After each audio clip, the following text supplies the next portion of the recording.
Yo, hello. Why was that so loud? I thought I fixed the volume on these things. Oh well. Hello, hello. It is Friday, bitches. I'm 10 pages away from finishing the first draft of my Mendelssohn arrangement. 10 pages, can you believe it? So, I just wanna get it done. Get it done, get it done, get it done. Let's have a little listen from G. Oh, I know why it was so loud. There we go. Okay. So from a little before G. Maybe. Oh, fuck. Hold on. I found that if I leave MuseScore open and then try to use it the next time, there's something weird that happens where the mouse, where you try to click, it's not lined up correctly. Boop-a-doo. There we go. Okay, so from a little before G. Oh, again, really loud.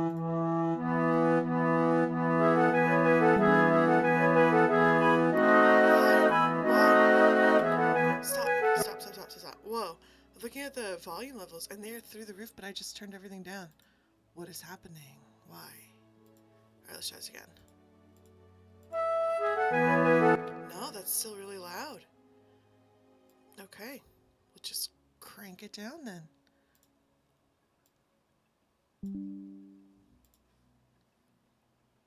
That's annoying.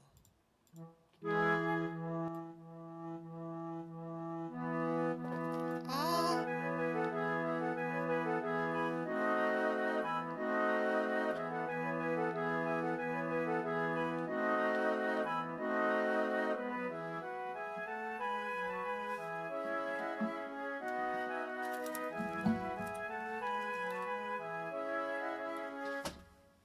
Okay. There you go. Alright, got distracted. Okay. One more time. One more time. I'm gonna actually pay attention.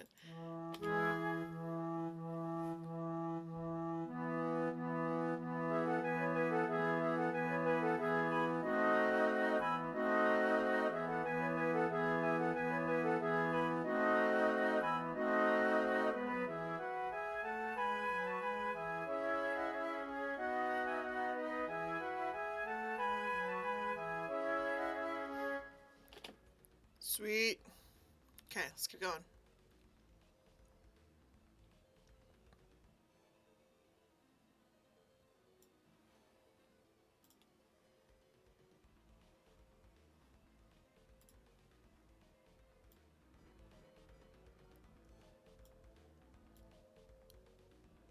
Trying to. I want this background music to just be light.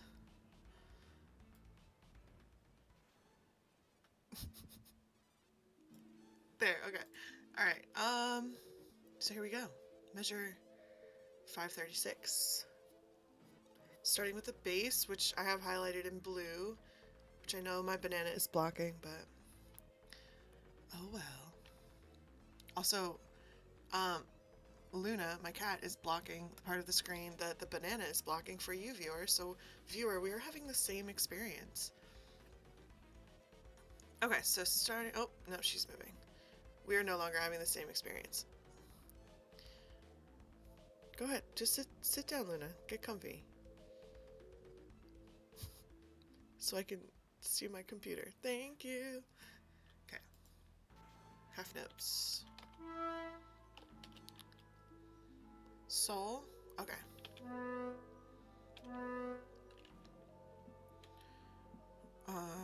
Re.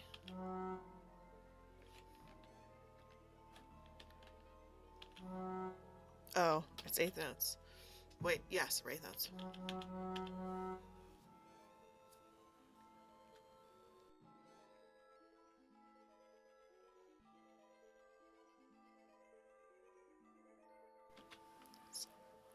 big sneeze. Okay. Re, re, re, re, re, and then we go 1, 2, 3 times on that. So 1, 2, 3, and then we move it to sol again. Oh, I'm gonna put it as the low B, and then flutists can decide for themselves. that, and then we have 1 B quarter note, and then finish that measure. Okay, and now we're on to do.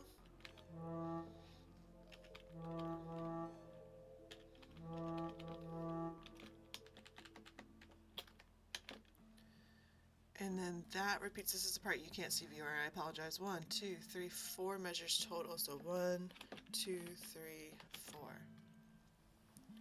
There we go. Bass flute is done for that page. Okay, we need a fortissimo on our first set of eighth notes. Boom. Okay, moving on to alto 2, which is in orange here. So I've written out the solfege. That's the red. I have also, I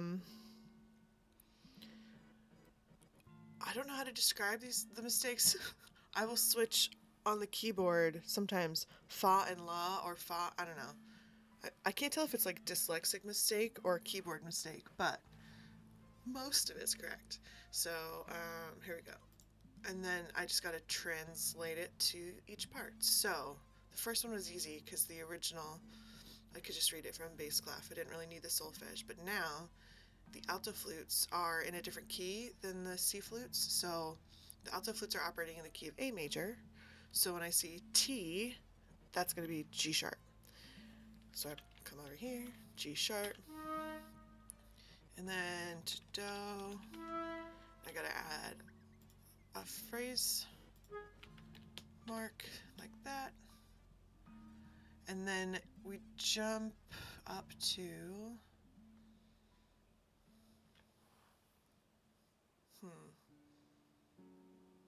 why did I do that?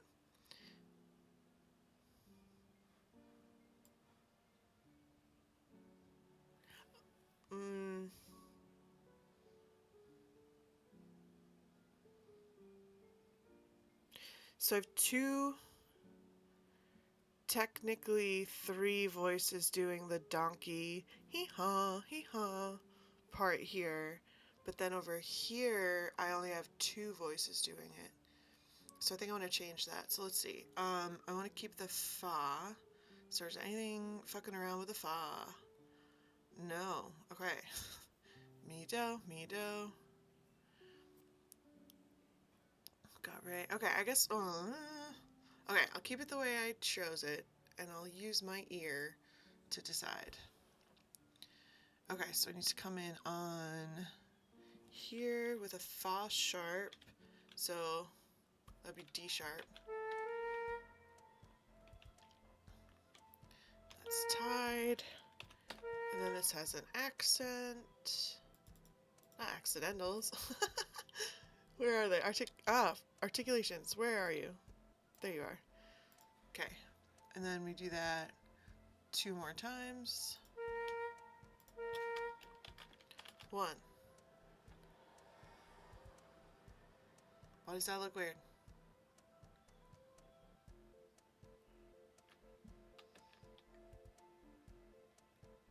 There's a rest, that's why. 1, 2, and then we do mi, re, do, ti. But the mi is up an octave.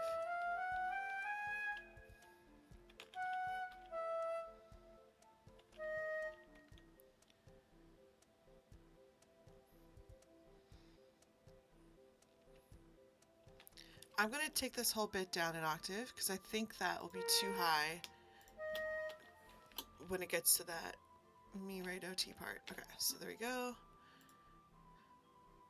Mi, re, do, ti. Oh, and then this ti actually, we're going to whole note that. And then tie to a quarter.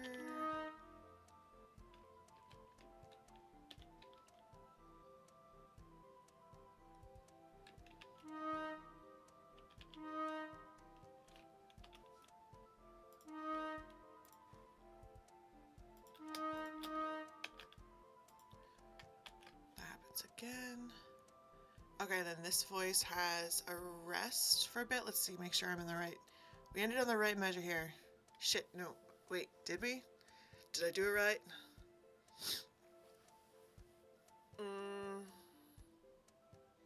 No.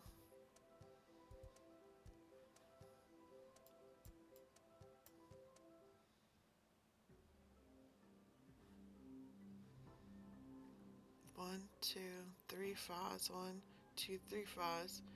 Mi, re, do, T whole note tied to that. Then one. Okay, what did I do wrong? Maybe it's in the bass? 1, 2, 3, 4. 1, 2, 3, 4. 1, 2, 3. 1, 2. There it is.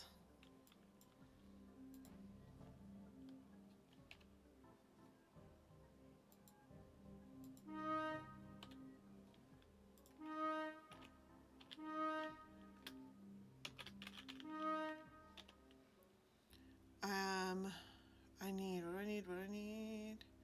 Dot, da, da, da, da, da, again.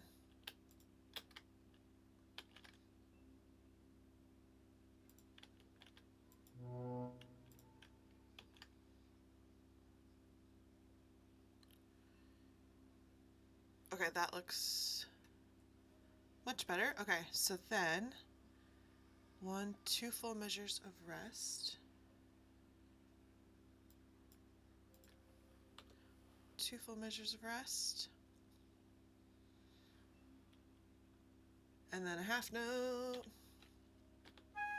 Oh, why did it do that? All I did, at least I know what I did that time. I hit the forward arrow. After selecting, that's so weird. After selecting, I need to see if I can recreate this.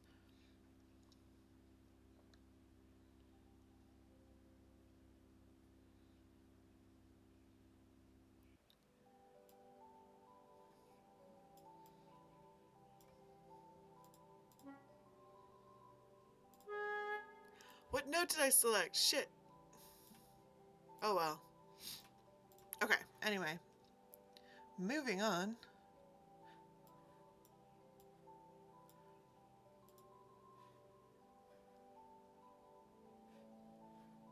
To, oh, right here, right here. Weird, okay. Do, ti, la, so I need a half note. A. And then these all have accents and are under a slur. I love that as a flute player. Okay. Alright, that looks good. Okay, next is the alto 1 part, which is in yellow.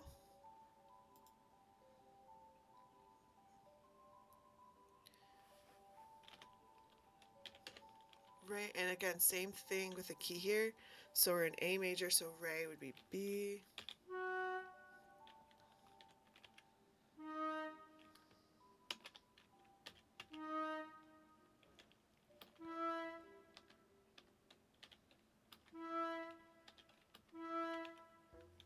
Okay, so accent here.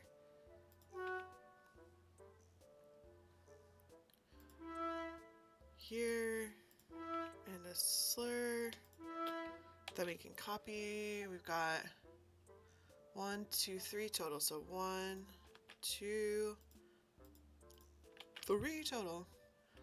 And then mi, re, do, ti. Oh, it's the same.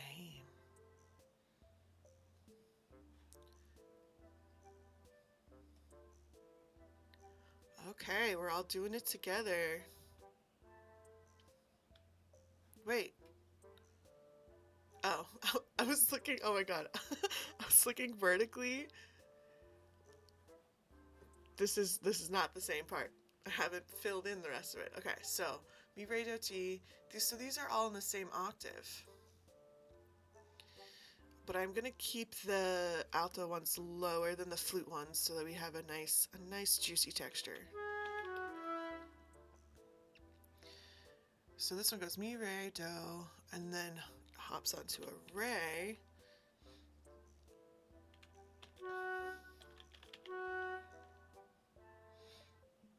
Ooh, I need to add dynamics to the other voice. I didn't do that, I don't think.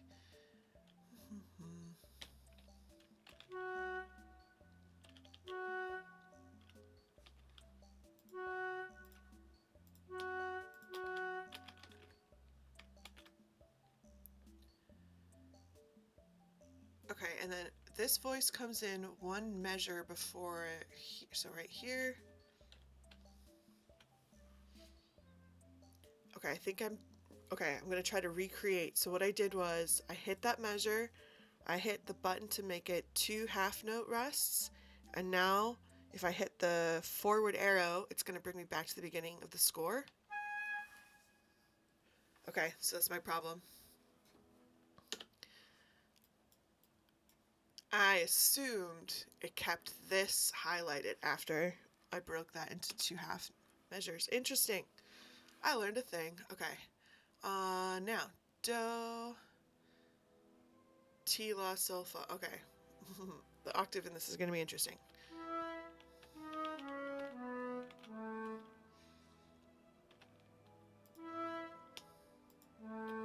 Accents.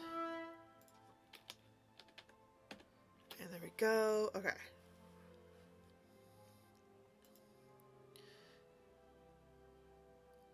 Next is the flute 2, which is pink. Oh, I love when it's all in the same key. And I don't have to transpose anything. Up an octave, please.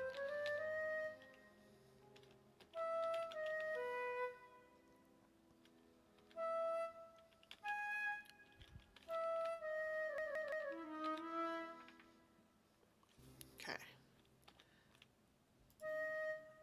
Accented slur.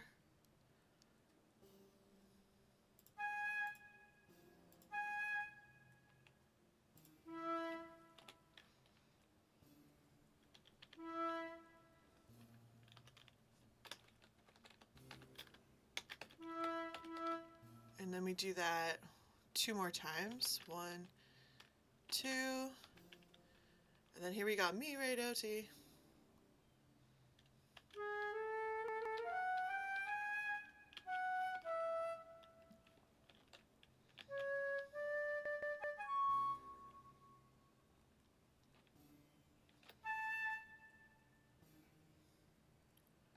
Wait a minute.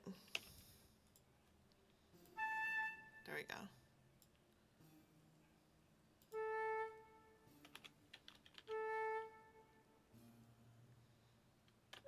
Interesting, the rhythm changes. Mendelssohn makes that donkey call, I don't know what else do you call it, longer.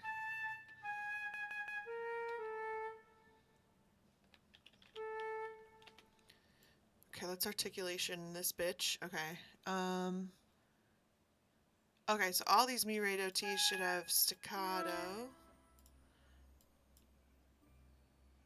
This should have an accent.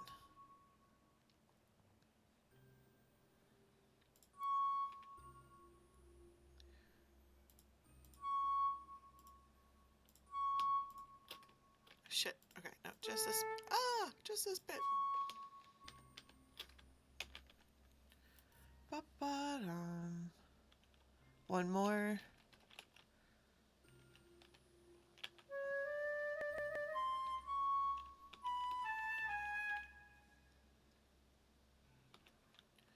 Staccato.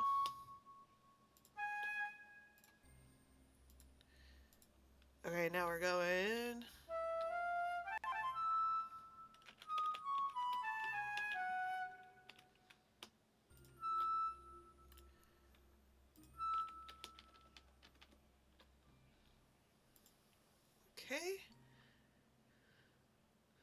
then the... Oh, shoot. I read that and the wrong part. It's La Sol Fa Mi Re. La...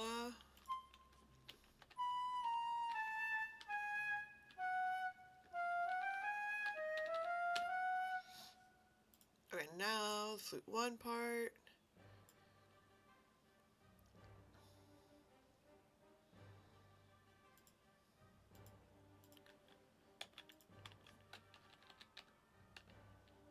It's close enough, Ray.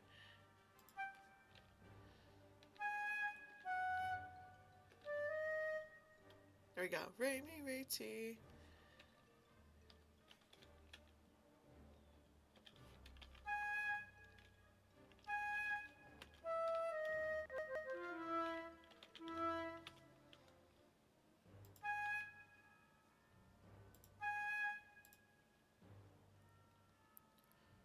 Ba-ba-dum, ba-dum.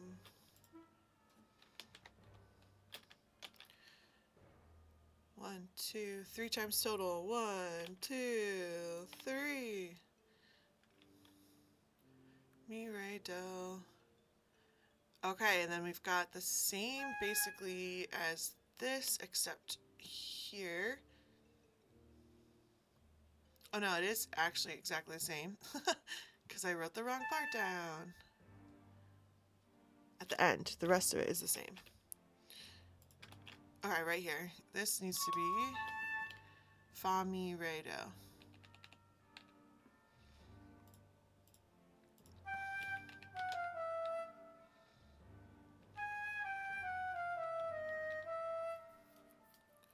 Fa.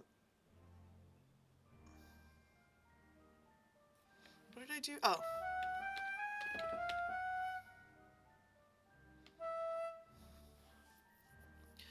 La, Sol, Fa, Mi.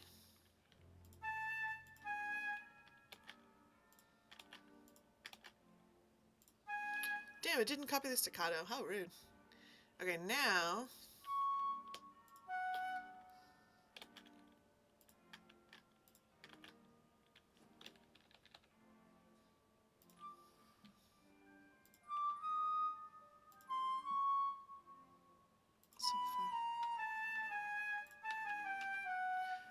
Alright, viewer, let's listen to this chunk.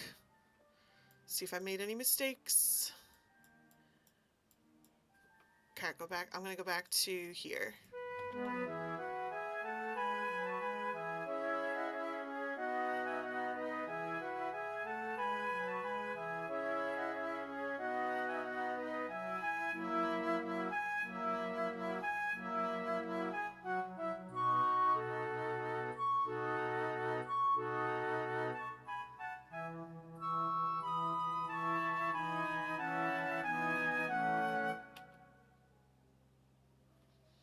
There's something weird here.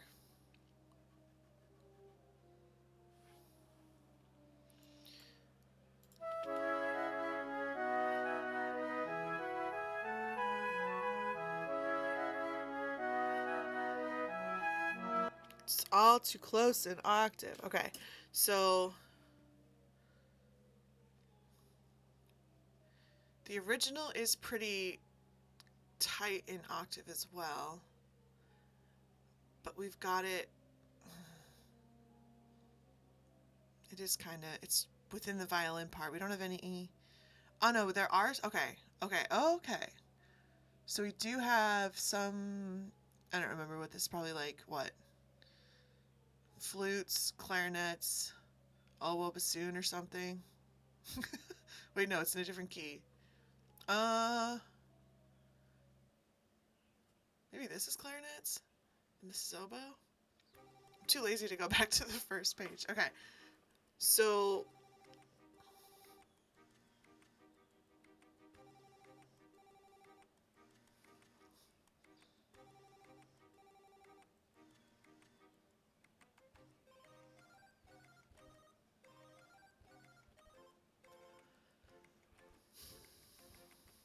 I don't want to put this up an octave because it'll be too high.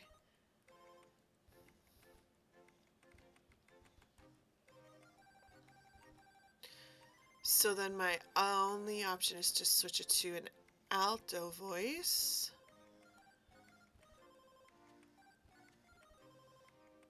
Mi, mi do, mi do, mi do, mi do. So we got mi do, mi do, mi do, mi do. We got lower. We can definitely go lower. All right, so I'm going to put it into the alto voice and see if I can make it an octave lower. So starting right here. And going to here. So I'm going to just copy, paste, and then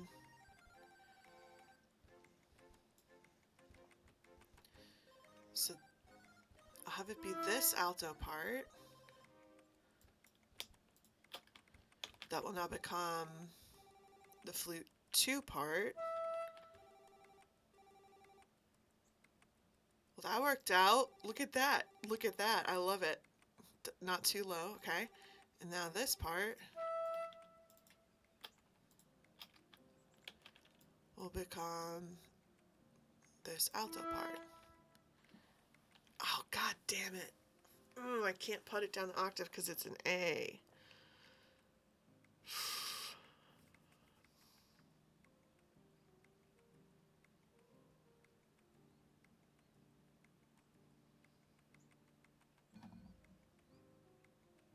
Oh, wait. I can over here, though.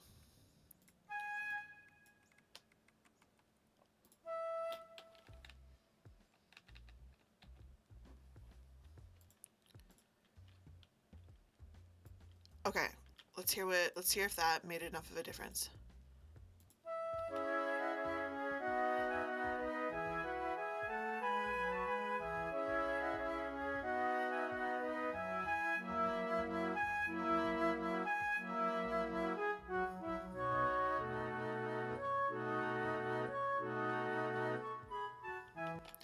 Uh,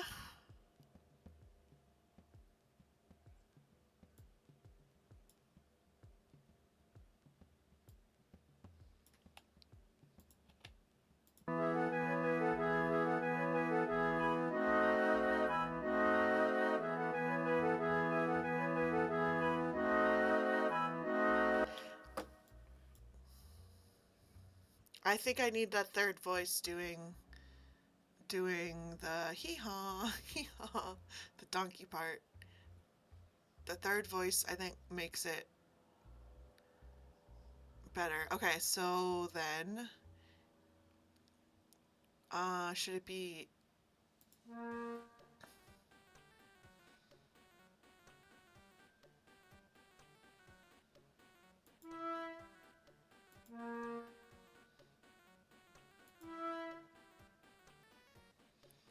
Should be this voice. Okay, so it'll be the flute 2 voice.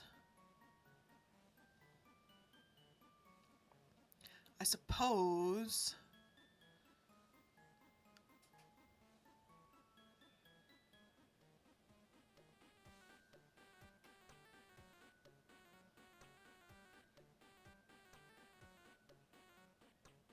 the easiest thing to do would just be to...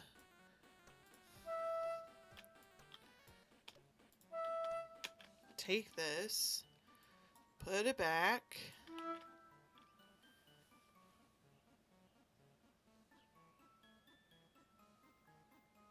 Okay, and I'm looking at this part here. Do.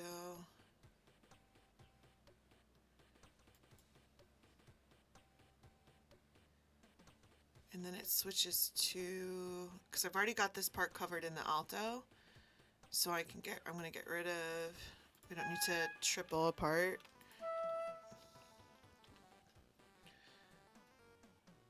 And this does a fa.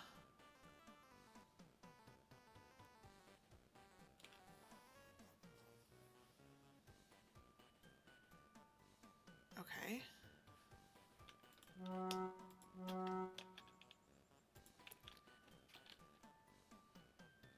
A sharp, fa sharp.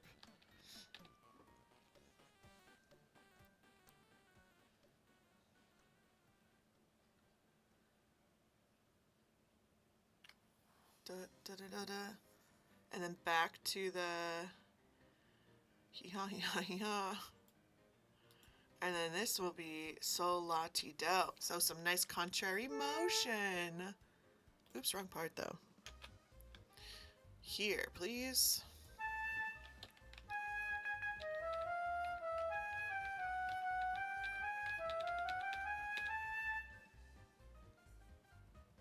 What?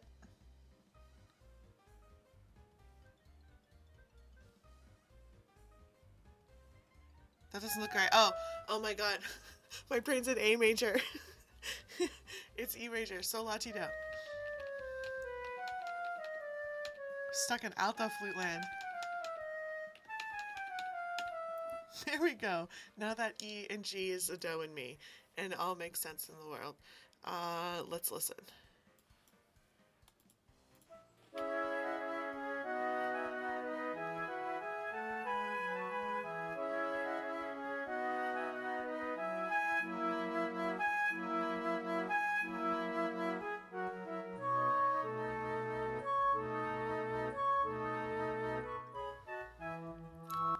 Yeah. That's better. This is...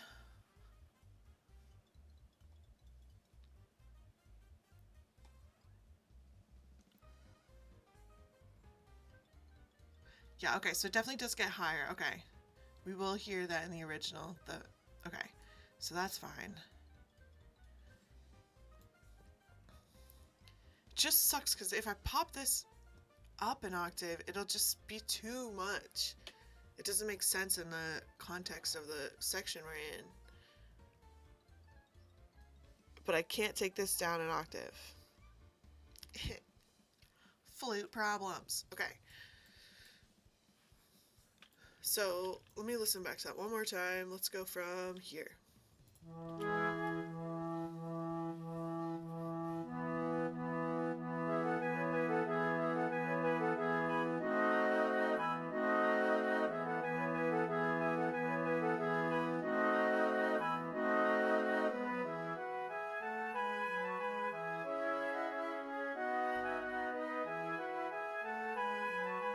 Oh, these second donkey ones are in the same octave. The first time they're not. They have more harmony.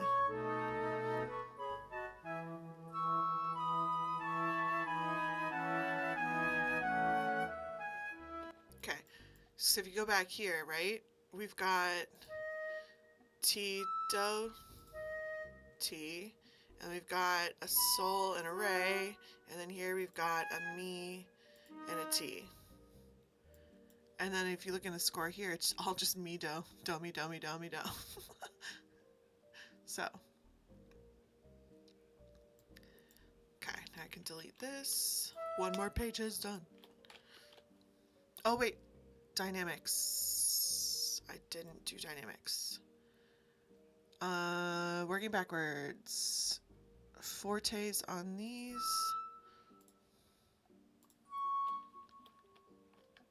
Shit.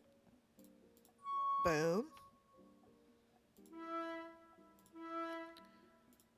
Okay. Then fortissimo.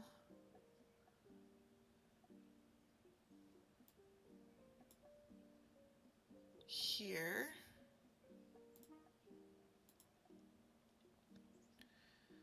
And fortissimo on the beginning of the first donkey. Okay, so there. Shoot. There.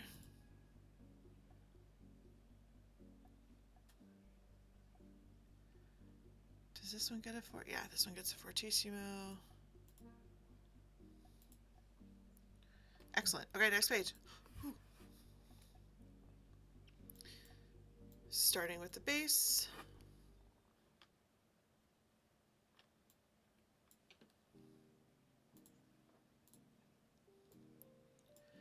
Again, two more measures of the do, do, do, do, do, do, do, do. Then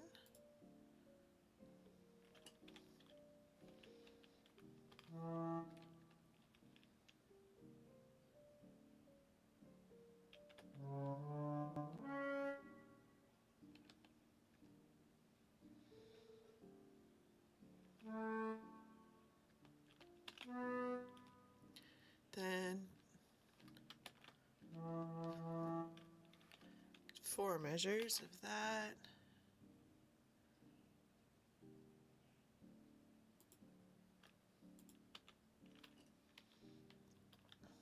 La.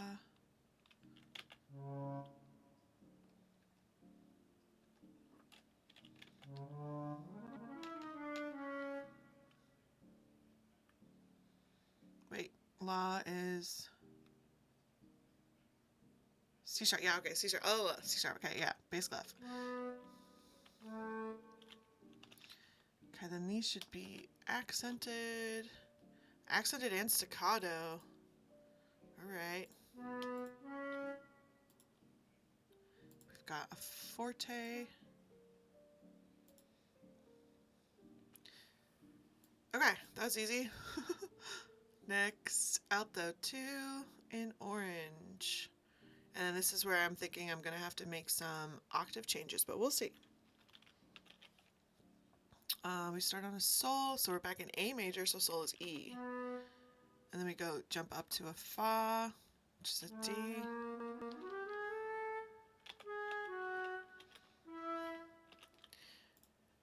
So we need accents on these. And then I extend that slur to there. And that to there. Okay. Then we finish that measure. Then we have another measure of rest. And then I come in on a do, whole note. Perfect. Lines up with the bass. Love it.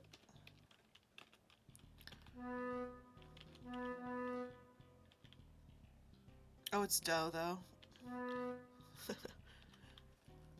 Do is, I'm not in E major anymore. I'm in A major. A major, A major. I don't know how instrument doublers, I have so much respect for them. And or anybody who can just like read from a score and just like transpose it so easily. Okay, and then oh, and then it picks up the rhythm from here. Nice. So we're just gonna copy that, and it goes onto a la, which is a D.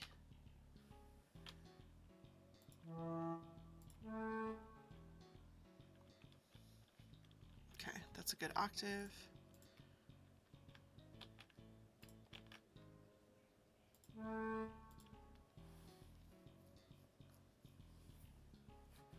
Sweet. That's that. Now onto alto 1.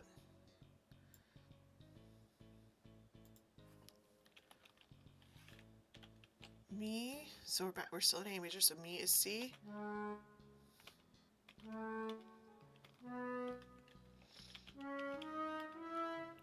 How lucky did I get with the range of this? Oh my goodness, it could have just kept going down and down, but it went down and then back up again just when it should have to make sense for the alto flute. Thank you, Mendelssohn.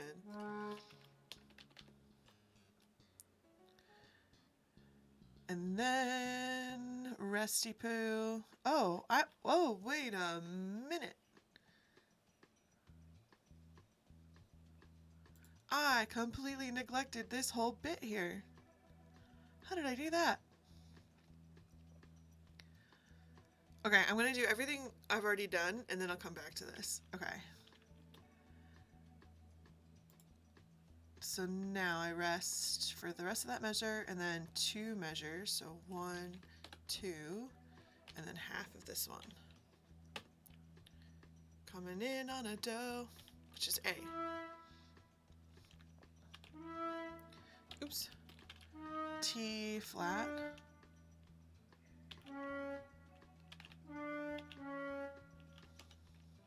Sol.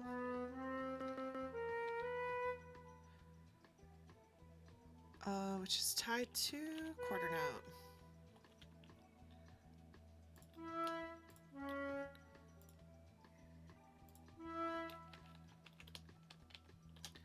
So we've got forte to start here. And then forte. Oh, wait, I gotta do this part too. So this should actually be a half note. And then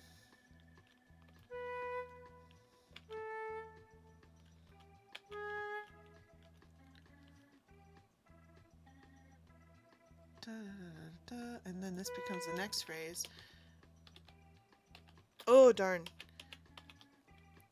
I hate when it does that across the line. So I'm just gonna do a quick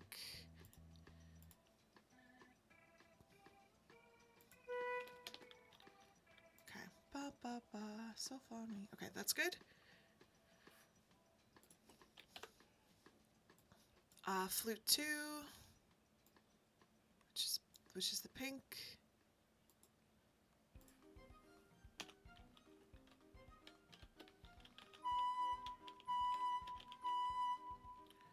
And then rest, but this is not going to actually be a rest.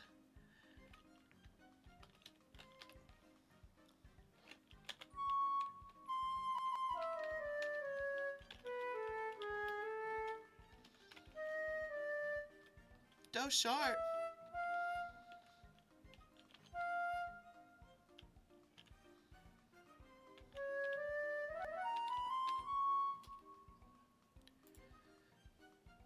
Okay, let's accent these. Oh, and that. Okay. These go under a slur, a phrase, mark, what slur, whatever you call it. Boom. That do sharp gets us forte. And then this gets a forte. And then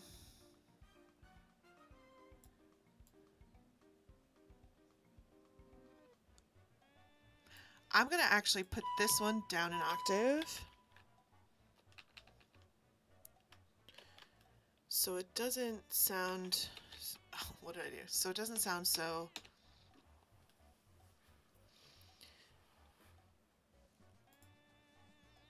I don't know the appropriate word except for like fluty. And I'm just going to copy this.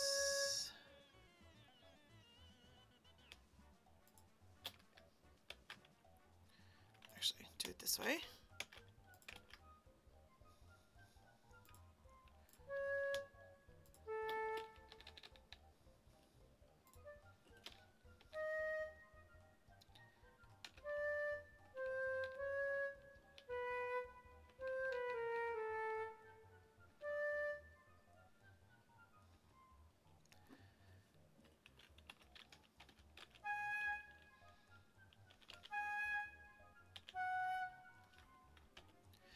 Now let's jump to the part that I forgot about.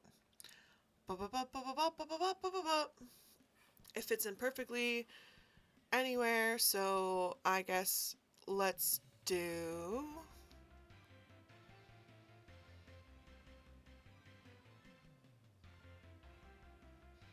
alto, alto, flute 2. So I need do, shoot, do, do, do, do, do, do, do, do, T, T, T. Perfect, do.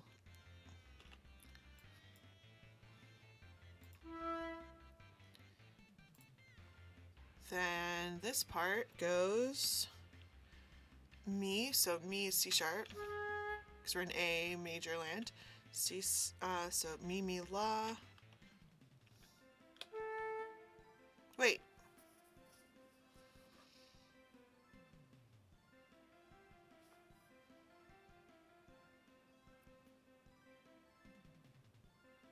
Oh, la, not fa. Oh my god. See, I mix up fa and la in a weird... Okay. Fa. F sharp. There we go. La. La, la, la, la, la, la. Sol, sol, sol, sol.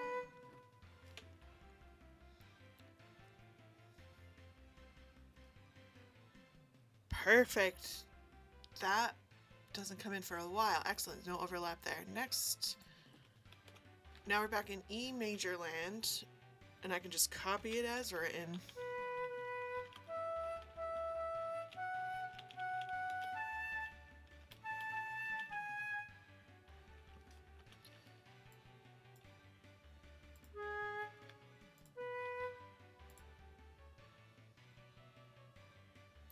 Okay, let's listen. Going back to here.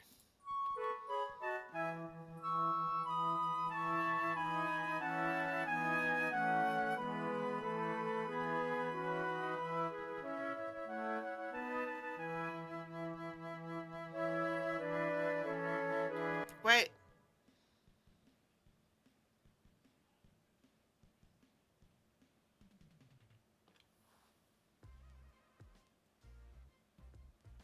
Something is wrong. 36, 37, 38, 39, 40, 41, 42, 43, 44, 45, 46, 47, 48,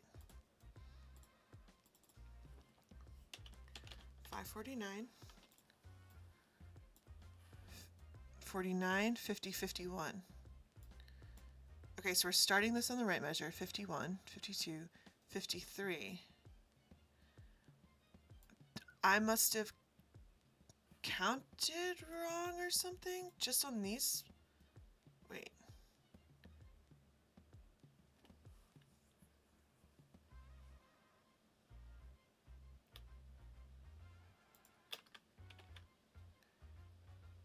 These seem to be...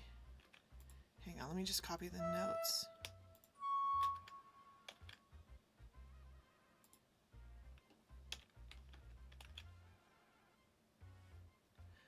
Okay, I think that solves it.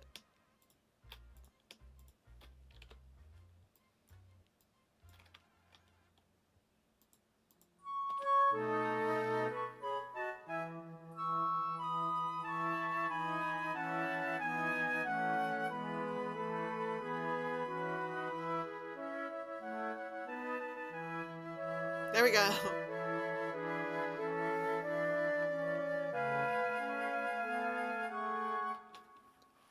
That sounds wacky. I am gonna do this down an octave. Actually, not yet. I need to see what happens next.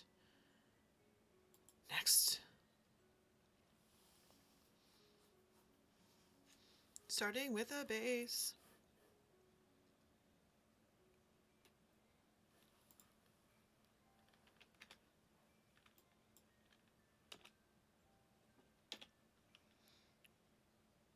Re. We're back in E major, so Re is F sharp.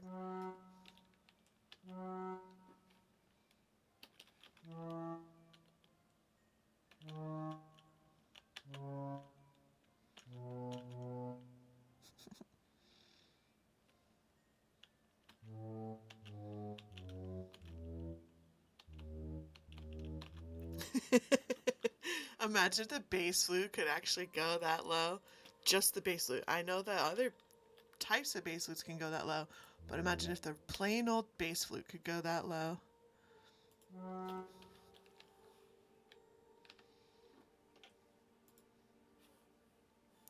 These also get staccatos in addition to the accents. Oh, but not all of them. Just... Wait. Re, do, ti, which is... Wait. Hang on. I did the solfege for the bass clef as if it were alto clef. Look, re, do, ti, la, but it's bass clef. It's actually mi, re, do, ti. Oh, wow. Oh, wow, I fucked that up real good. Real good, like. Okay.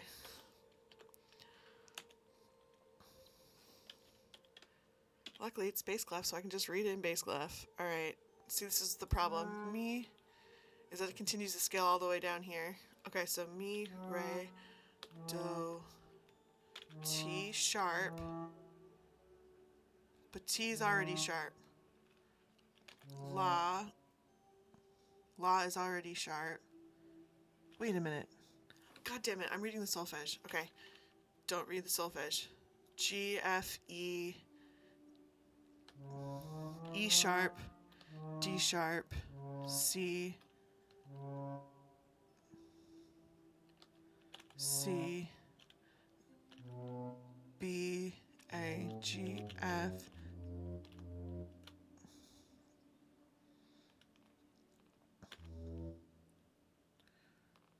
Nope. F. Oh, this is like a brain twister to not read the solfege. Okay. G.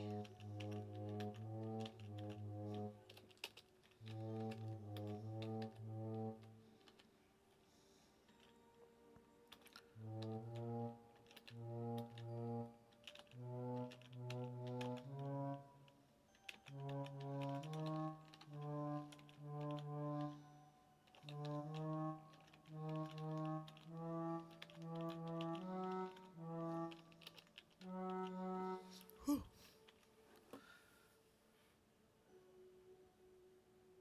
So we need forte.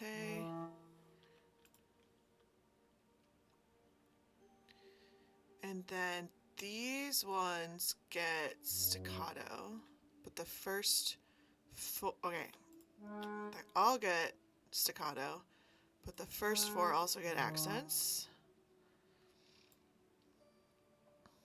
And then I think this is where we pop it up the octave.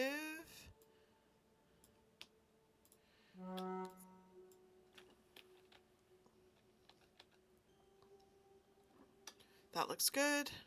That looks good. Okay. Now, did I do this correctly? Is the alto clef read correctly and alto clef and solfege correctly? Yes. Excellent. Okay, continuing with alto 2. So we've got 2 more measures of this.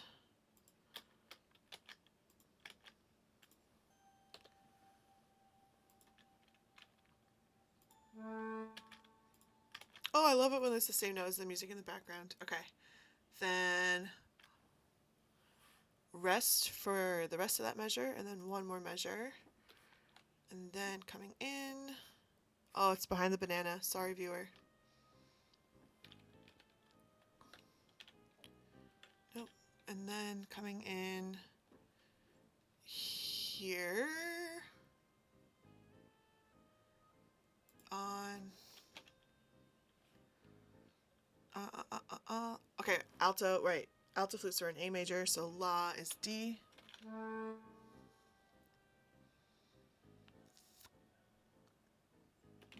I don't know if I want that up or not. We'll see. D, D, D. Right, Sol.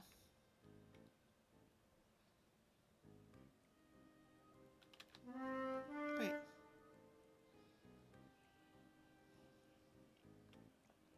Ah, I did the La and Fa mix up again.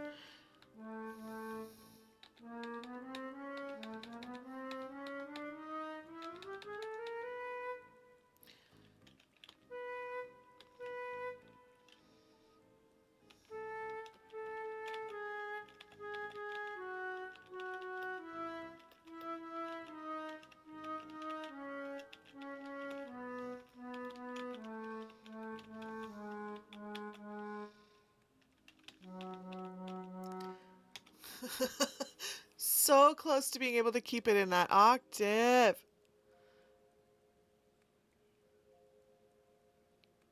Wait.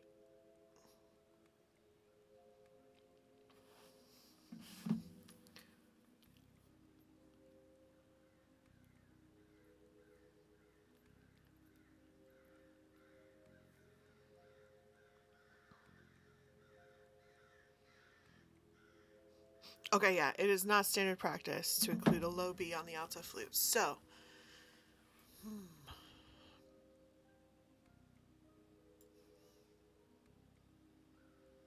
where do we want to break up this pattern?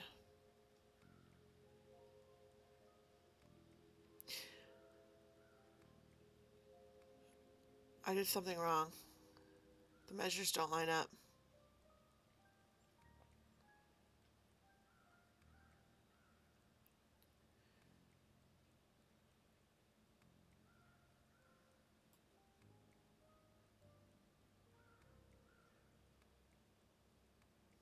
Ah, I just did it one measure early.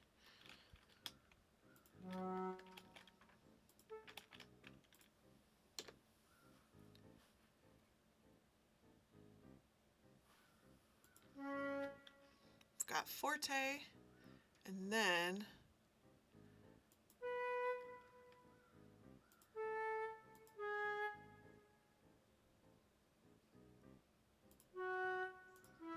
these all have accents.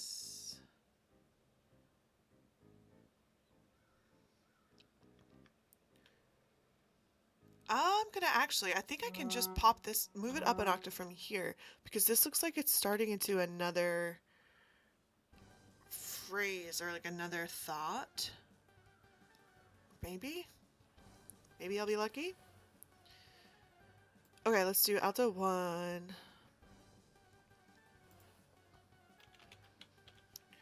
So same thing, we're in A major, so mi is C sharp.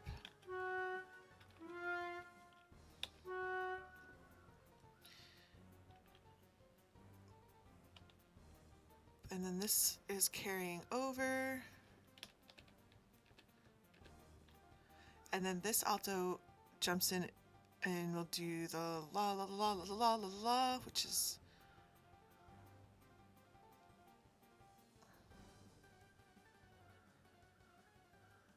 right? Is it la? Yeah, la. Hang on, which is not what this is. It's fucking fa. I'm dyslexic with fa and la. What is that? What is that?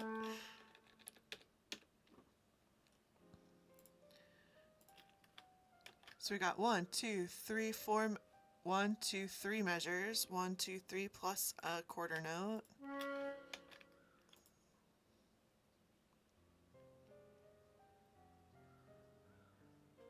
Wait, what have I done?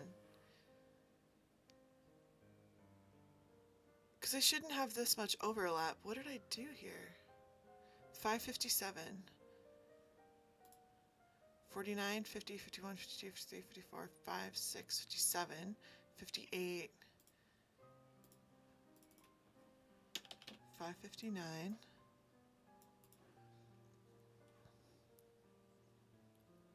That's right. Oh my god, I'm putting in the wrong fucking part. Jesus H. Roosevelt Christ. Okay, there we go. That's perfect. Now this part, we rest, and then another measure, and then we coming in on beat 2 with Ray.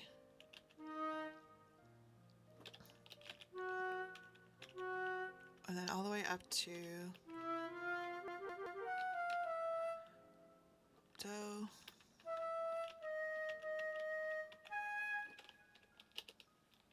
Whoa, whoa, whoa. What just happened? How did I do that? I hit insert or something.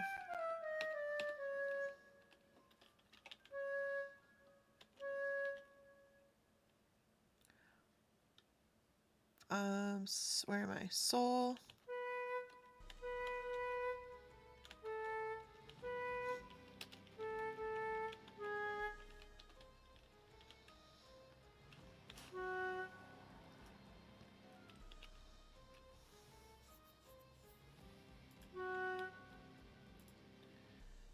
And then we've got accents here, here, here, and here.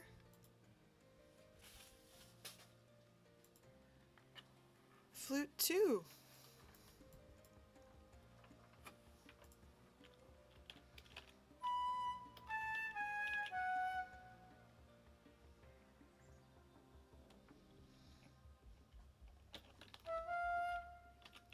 These all get accents. And then I'm jumping up here for a fa. So we're back to E major. Fa is A.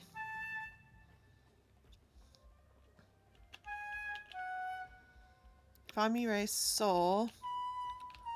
Just put sol down here. Sol, fa, fa, mi, re. What did I do here? Mi, re, do, sol. Oh, I can do that on this flute.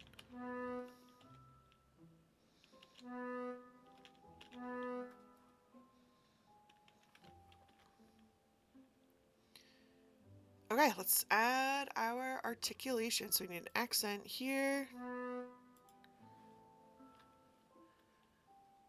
And then these three are connected.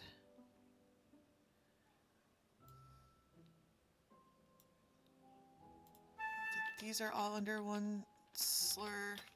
Oh, that's a fun little hack I didn't know. You can select the whole phrase and then hit S, and then it'll slur the whole thing for you. That's nice. I also need accents. There we go. Flute 1.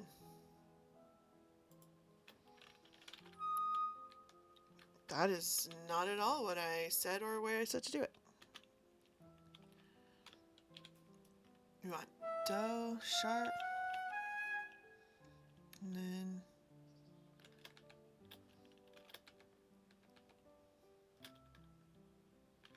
ooh, that's so nice and easy. Okay, so da da da da da. Then rest for that. Then rest again for 2 beats, and then coming in on T.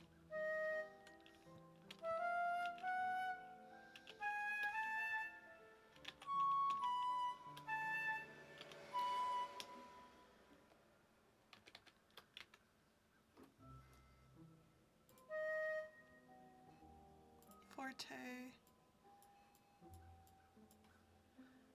Oh, okay, so la, sol, so fa. So do we want it? Ooh.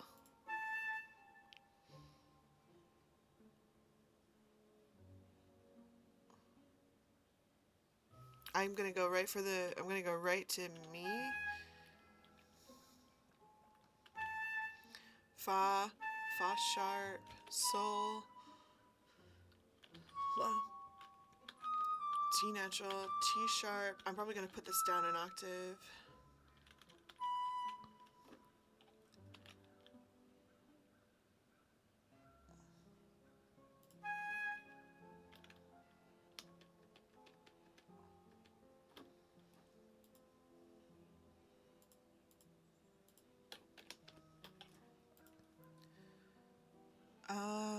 Okay, nothing is accented or anything like that.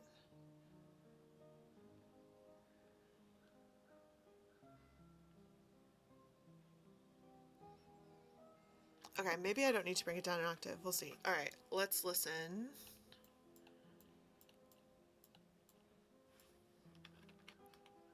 Starting from here.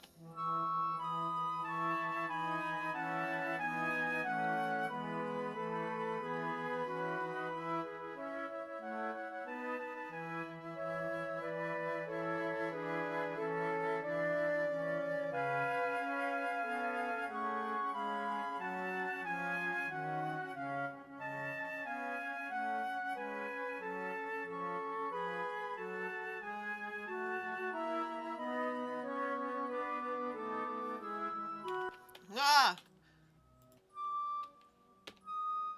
Right? Yes, okay.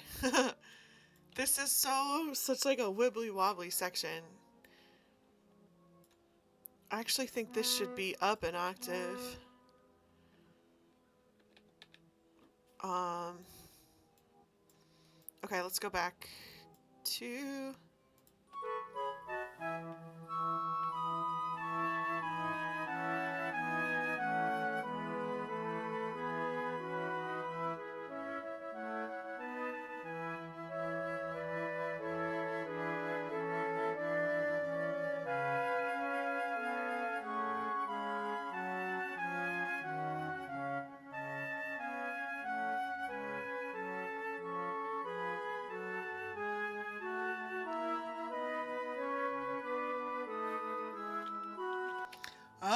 it's just like keeps building and building and going around and around. But there's one I think here, yes, here, I want to jump it down.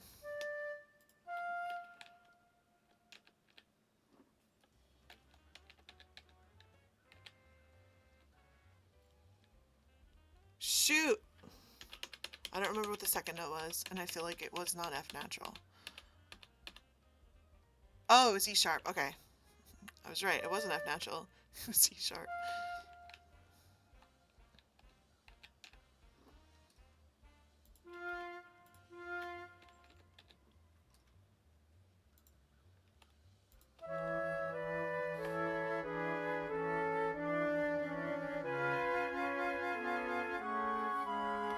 Why does that come out so loud? Oh, okay, that's fine. Okay, that's good.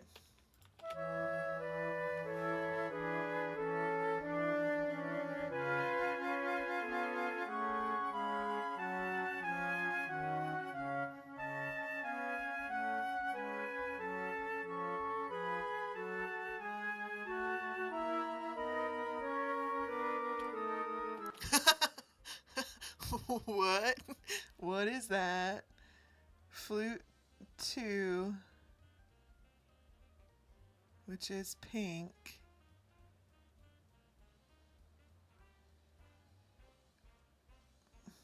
Oh, it should be soul? Yeah, it should be soul. I must have accidentally hit something. Okay.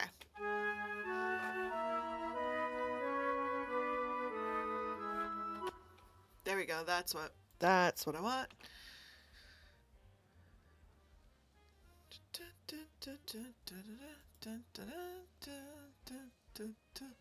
Oh, oh, oh, oh, oh, oh. Look at that. Look how easy that is. Because everything's like in octaves. So close.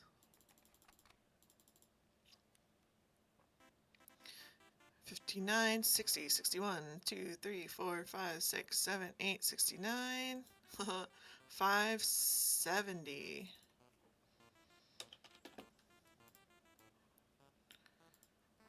Here we go with the bass. Thank God I'm back to normal. I didn't do it in alto clef.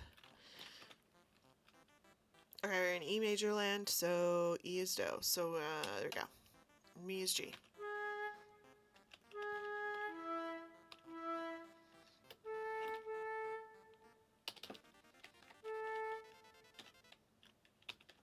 Half note. I mean quarter note. There you go. A.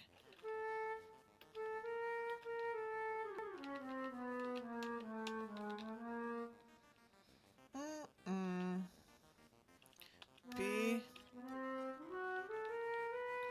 B. B. So sharp. Mi. La.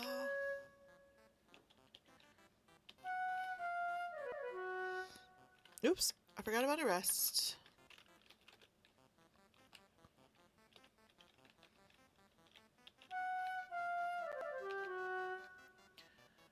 Re. Fa. Race.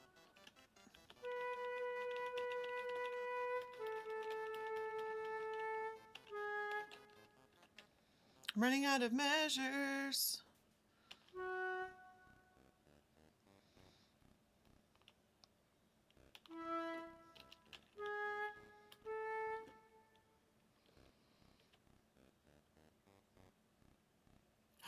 Let's do it the fun way. Oh, it's so slow.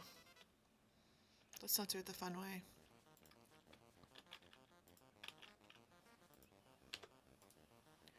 Insert measures at end of score. 200.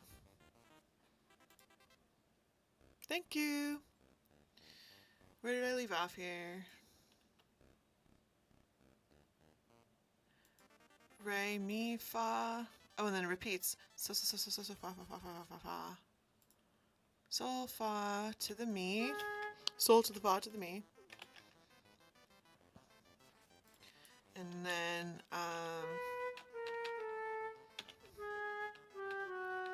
Where am I? La, C sharp. T, do, sharp, re, mi, fa, fa sharp, sol, sol. Woo, that was a lot. Okay. We got some accents to add here.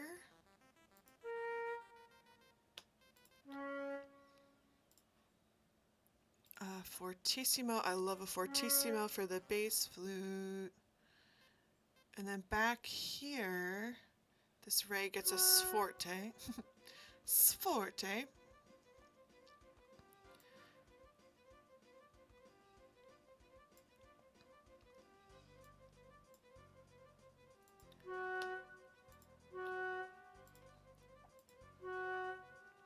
That gets a forte. Alright, everything else looks good. Now the octave. Let's see.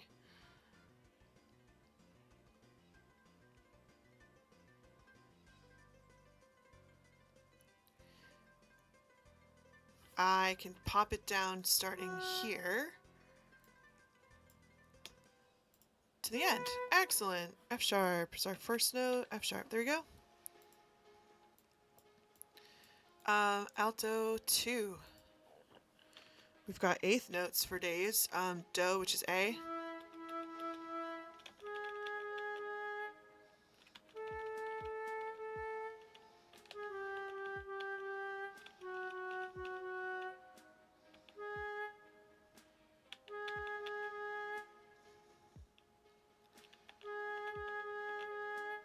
Now, do I want to go to Fa or to Re? Re.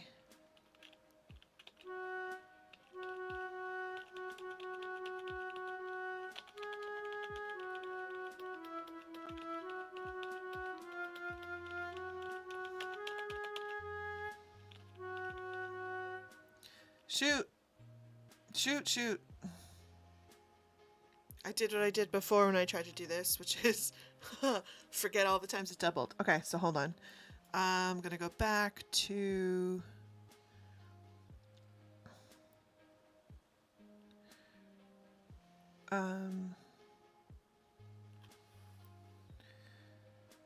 what do we got here? Do, mi, fa, mi, re, mi, fa, fa. Yeah, starting right here.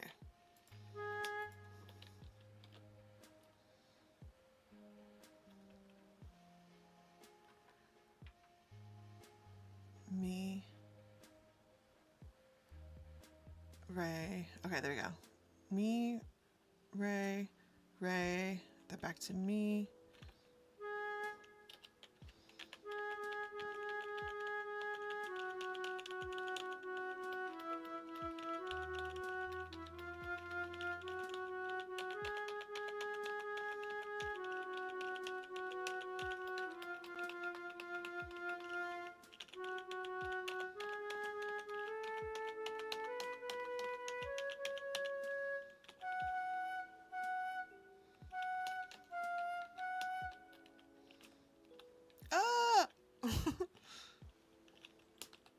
There we go. Down an octave. Down, down, down. Thank you. Sol, sol. I lost my spot. No, it's re, not sol. Re. Re, and then re. Re. Boom, there we go. Did it right that time. The sforte carries over there. And then I need a fortissimo here.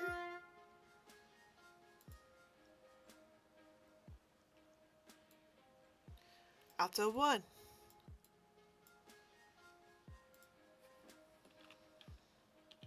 So we go do, sol,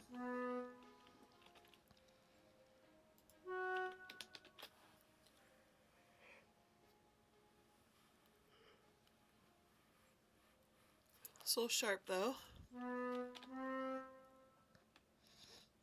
And then La.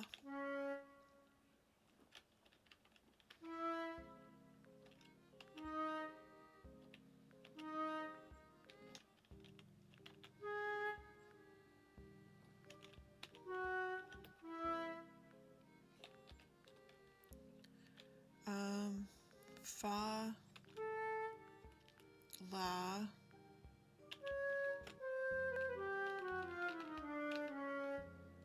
Fa, La, Re,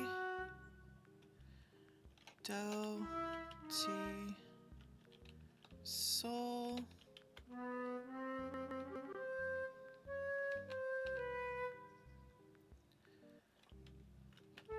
Fa, La,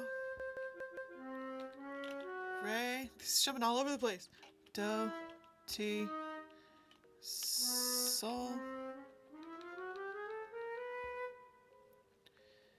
And then we go to T flat. Oh, but half note. T, La, Sol.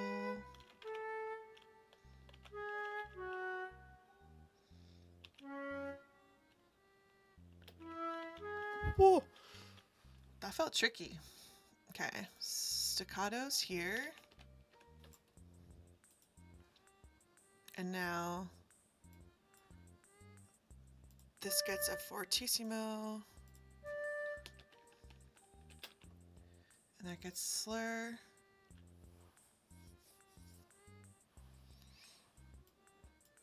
Oops.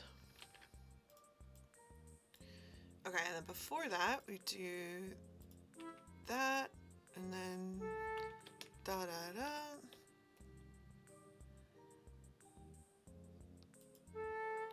That gets us forte. We jump up here, same thing, slur that to that. That to that.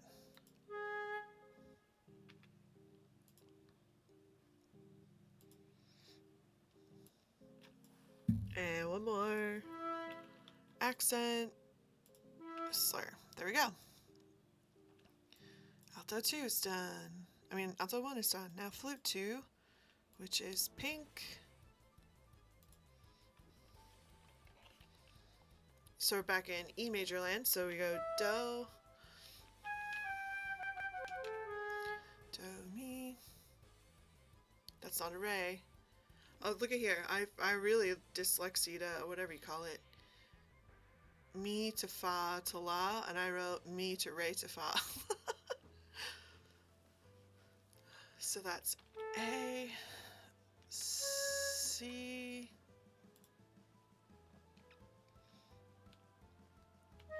D, F, E,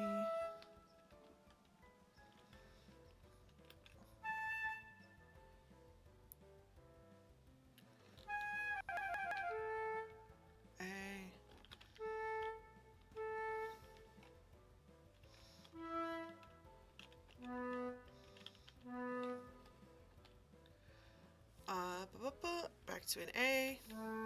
Oop.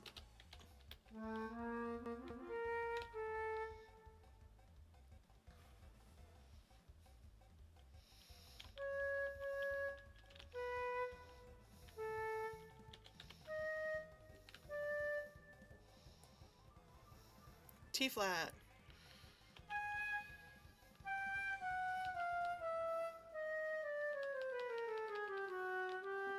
Where's my note? Holy crap. I hate when it does that. Moves it off. Okay. Where am I? I need a me T. Wait. Why did it do D natural to B?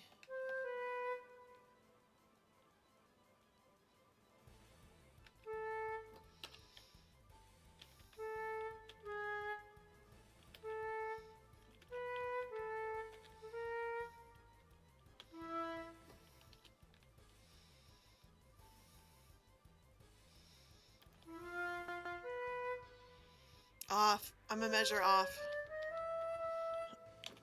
shit nuggets. Okay, how did I get a measure off?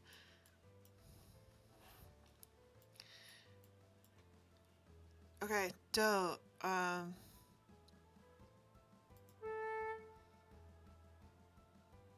Oh my god, I was doing, what am I doing? Half an alto flute land? C sharp. No, that's E. E.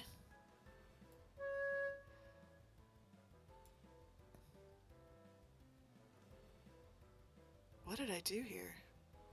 E, G, F. No, A. Not F. A. C.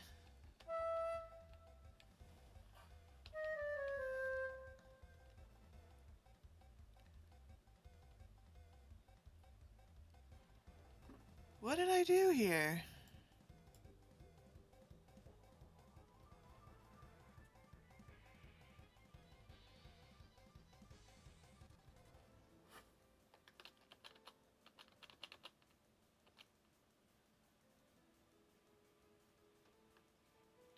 Did I start it? Hold on. Did I start it a measure? Oh. There's a measure rest. I hope that's all it is. Okay.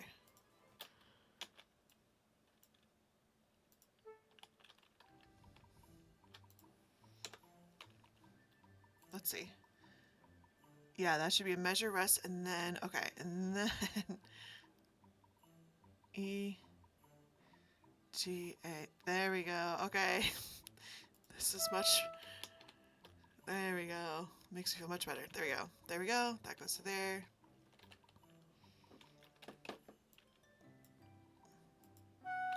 That goes to there. That goes there. Da, da, da, da.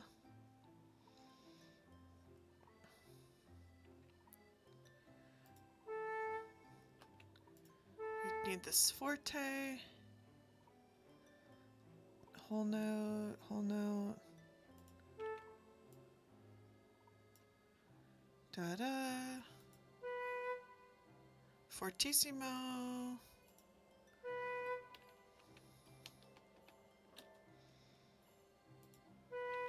Okay, now we got it's a flute one part.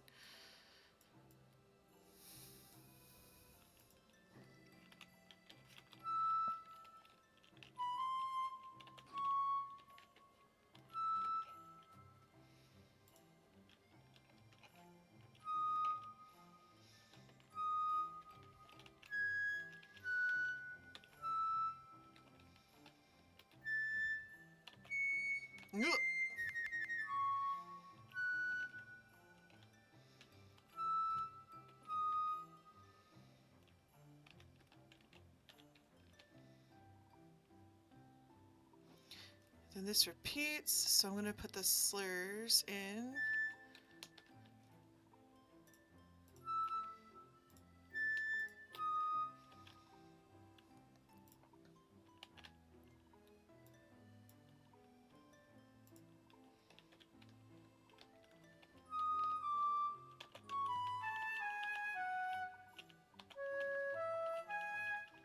Woo!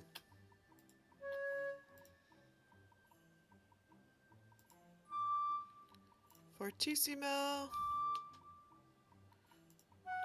Slur. Ba ba ba ba ba ba. Sforte.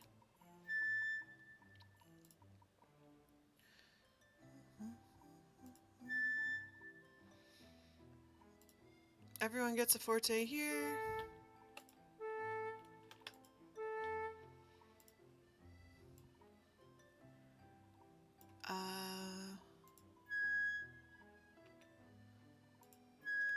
Accent.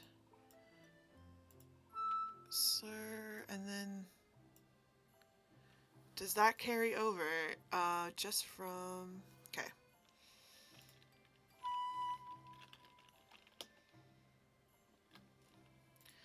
Alrighty.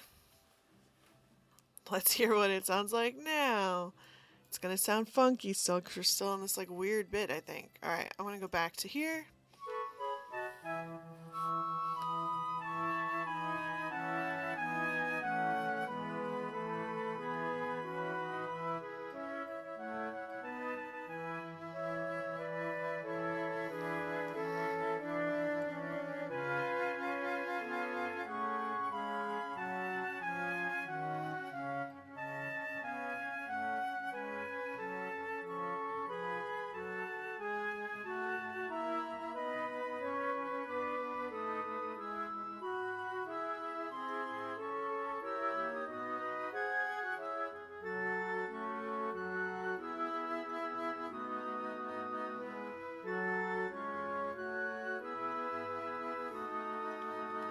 Okay, octaves. Let's take a look. I think up until here we were good with octaves. But here I'm thinking, yeah, I'm gonna put the second flute part up an octave because right now it's in the same octave pretty much as the alto flute where we have this really high first flute.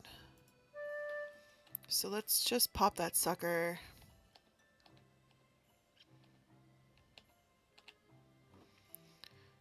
up the octave and hear what happens. So let's go back to here.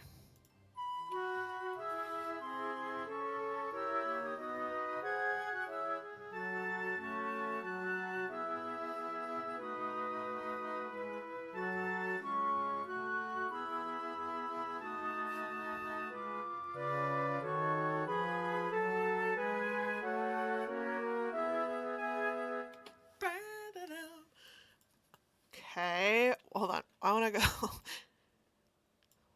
one more time from here.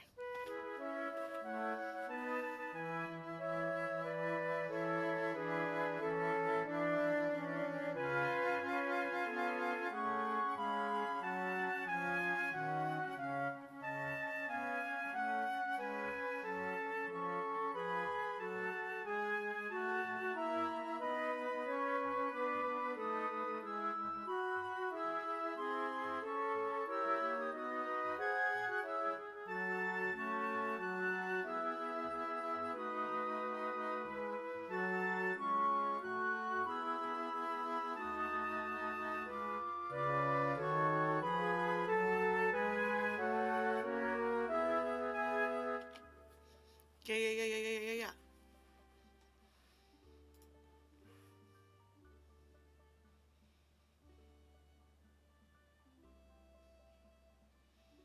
Okay, I'll be right back. I'll be right back.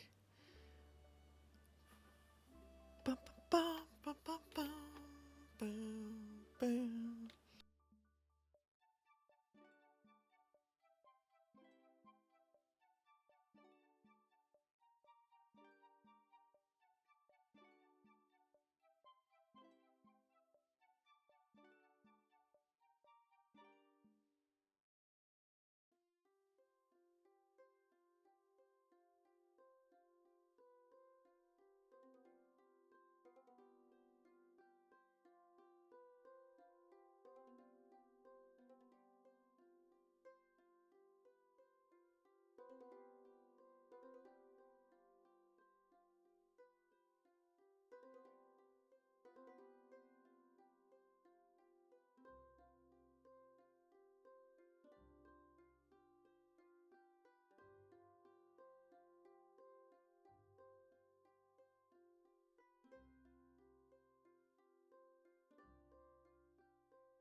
Boom. I'm back. Actually, we're gonna switch gears. I was gonna continue the Mendelssohn, but I forgot. I need to do one more run through of my um presentation for New England Moot tomorrow.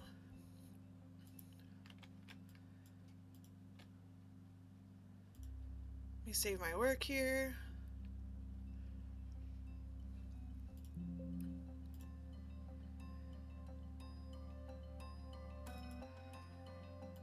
Okay. Save. There we go. Okay, now let me pull up my slides.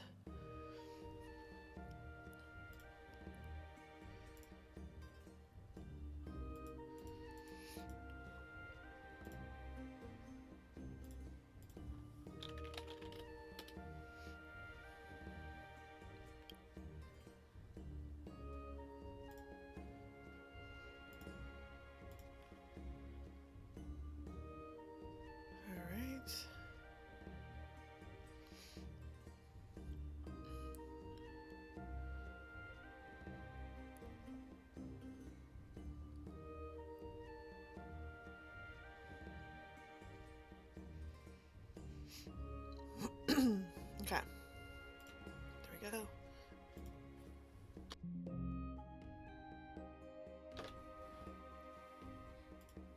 Boom. Now, let's put this on the screen.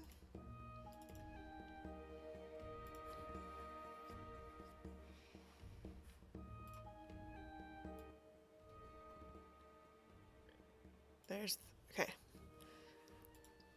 So, here we go.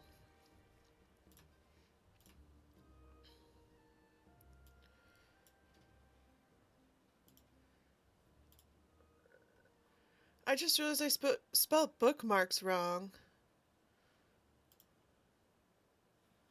Oh no, hold on. Don't look at all my stuff, viewer. Let's see. Rename. There we go.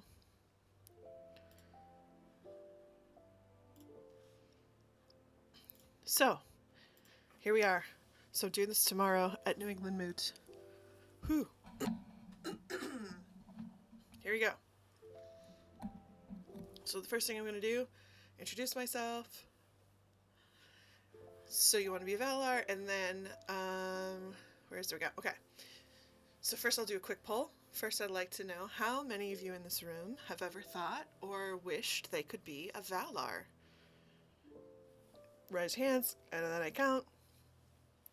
I always thought it would be fun to be a Valar, and I always felt I could maybe do a little bit better. Especially, maybe I could intervene a little bit more, help out those elves and humans. So when I heard the theme of this moot, which is wicked wisdom and forbidden knowledge, it seemed like the perfect opportunity to explore the legendarium from the perspective of the Valar and see what I could discover. Let's hop on the magic school bus. We're going to travel to where the Valar or the Ainur came from, which is the mind of Iluvatar. So here it is.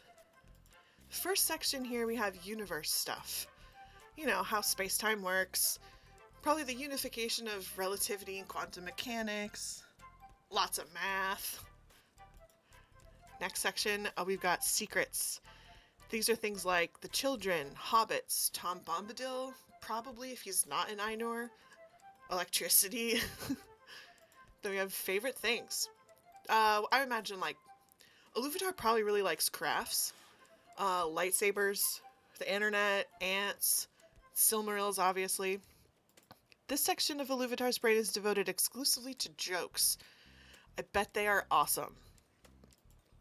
Then we have Iluvatar's grand plans. Things like creating a symphony, making worlds. Nearby to that we have the section of Iluvatar's mind that is devoted to music. All kinds of music, instrumental, vocal, electronic, space-time, planetary. And then finally the Ainur. They all began as thoughts in the mind of Iluvatar, And here are those that we call the Valar. So we have Manwë, the king of Arda, lord of the air, wind, and clouds. Eagles are his messenger. And he's married to Varda, who's the lady of the stars. She's also known as Albereth Gilthoniel and Elentari. Next we have Ulmo, who's the Lord of Waters. All of this artwork, by the way, is done by Anna Koulis, and you can find her on the internet, and you can actually purchase prints of these if you're interested. They're beautiful. Namo is the judge of the dead, the master of doom, and he dwells in Mandos. And his spouse is Vaire the weaver, and she weaves the stories of time, which are tapestries that line the halls of Mandos. Namo's sister Nienna is the Lady of Mercy. She weeps a lot, and Gandalf learned from her. Then we have Irmo, the master of visions and dreams, and he dwells in the Garden of Lorien with his spouse, Esta, the gentle, and the healer of hearts. We have Tulkas, the strong boy, who's married to Nessa, the fast girl. Orome is the huntsman with his horn, the Valderrama, and he has a hound, Huan. Then you got Vana, Orome's spouse, the ever young, the queen of blossoming flowers. Yavanna is the queen of the earth. She created animals and plants. And then her husband is Aule, the lord of matter, the master of crafts, and he created the dwarves. And then we have Melkor, he who arises in might. And this is let's just to kind of explain how they're related to each other. So we've got Manwë, who is married to Varda. Vaire, who is married to Mandos, who is the brother of Nienna, who is the sister of Irmo, who is married to Esta. Then we've got Tulkas, who's married to Nessa, who's the sister of Orome, who is married to Vana, who is the sister of Yavanna, who's married to Aule. Then you've got Ulmo and Melkor. What we're going to do next is engage our creative brain and make some cool shit. So here I have a bunch of drawing mediums and drawing surfaces, papers, all sorts of things. So you're going to choose your materials, then pick a prompt from the screen and start creating. You'll have about 7 minutes, and your only task is to make something you like. That's it. So I'll start the timer after everyone has their materials. Everyone's going to grab their stuff, and I'm going to play some music in the background for the timing of this activity. And then, so imagine 7 minutes goes by. Time is up. So your next task is to take your individual artworks and combine them to create a landscape. So feel free to use your original piece or take the concept of it and make something new with it. You can use additional materials, glue things together, whatever you want to make the landscape. You're going to circulate and collaborate, and you'll have about 15 minutes for this. There's probably going to be some questions and I'll answer. And then they'll do that. I have another playlist, short playlist for this. And then what's nice is that this will work whether I can have this person in the audience or not, but I'm hoping to have Corey Olson in the audience, in the group here, behave as the Melkor and try to get them off track from making a landscape and instead trying to make something else instead. But even if he doesn't, it's okay.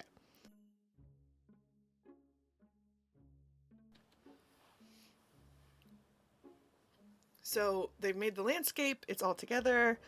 I'm so phlegmy. Hold on one second.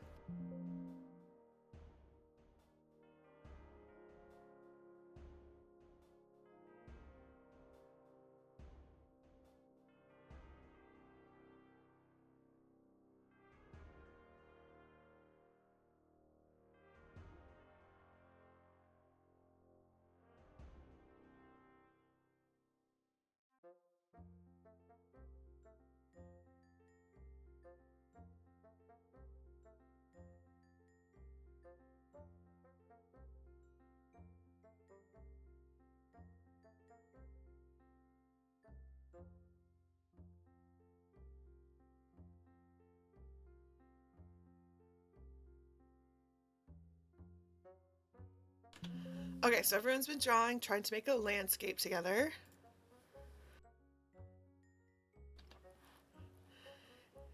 And either Corey's gonna try to mess it up a little or not. But then, okay, so it all concludes.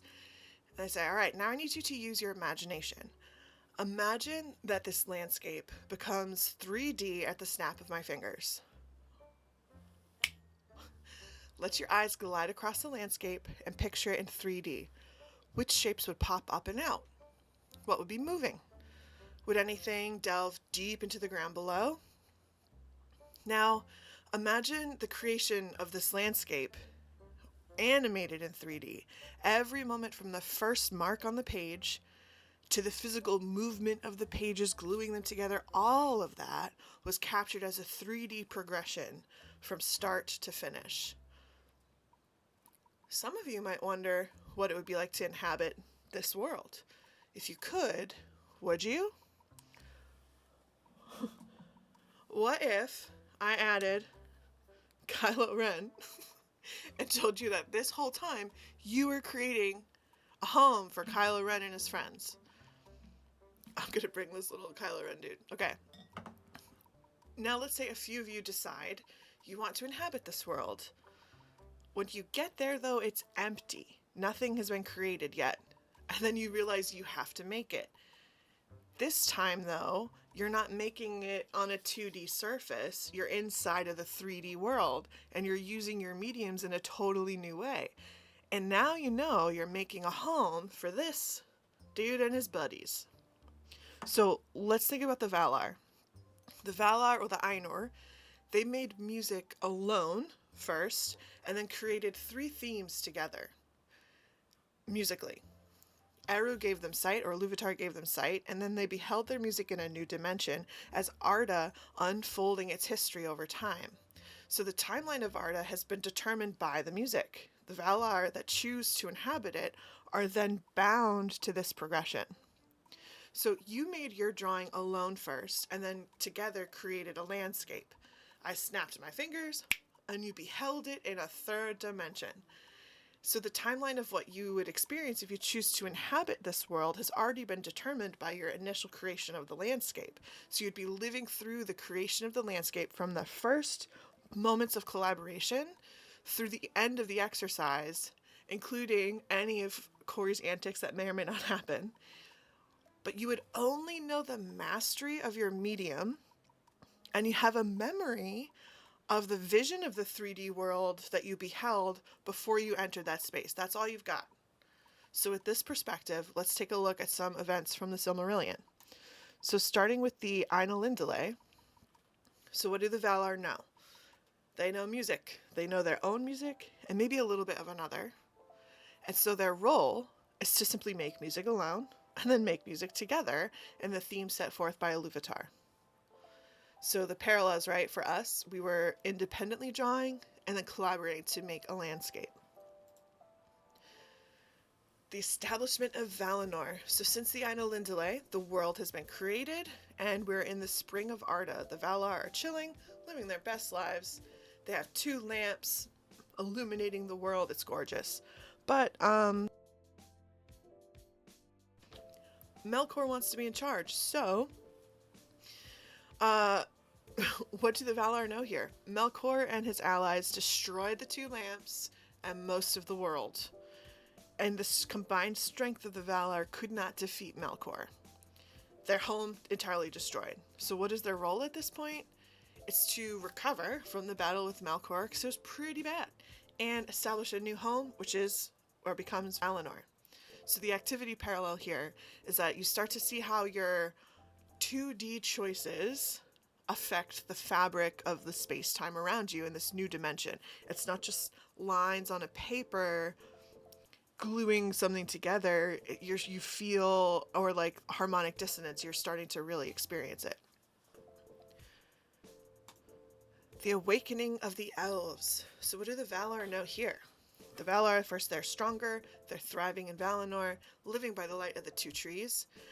Melkor, so what they know is that Melkor has dominion over Middle-earth. And then you got Yavanna and Orome and Olmo. They're bringing warnings to the rest who don't really leave Valinor that often about the fact that Melkor has dominion. And so their role here is to prepare for the children and protect them from Melkor's influence. So Manwë consults Iluvatar, and this is when they decide to kick Melkor out of Middle-earth, and we've got the Battle of the Powers. So they're preparing the way, in our little activity here, preparing the way for Kylo Ren and his buddies to live a peaceful life in the world that you have created. This is when Melkor gets chained up and in jail for 3 ages. Before our next event, we have a little TLDR, some Noldor stuff. So the Valar want the elves to come live in Valinor. Some of them go and live in Valinor, some of them stay in Middle-earth. The Noldor is one of the groups of elves that choose to come and dwell in Valinor. Melkor gets released after serving his 3 ages in jail. And then the Noldor are getting kind of frisky. They're starting to call themselves thralls in Valinor. And then Feanor eventually gets banished because he draws a sword on his brother Fingolfin. And this unrest of the Noldor, these actions of Feanor and this friskiness kind of gets traced back to Melkor and some lies that he sort of planted and inceptionized in some of the minds of the elves. And so Melkor runs away. Feanor, who is banished, gets invited back for a party many years later and reconciles with his brother. But during this party, Melkor and his friend Ungoliant, who is the ancestor of Shelob, crash the party and kill the trees.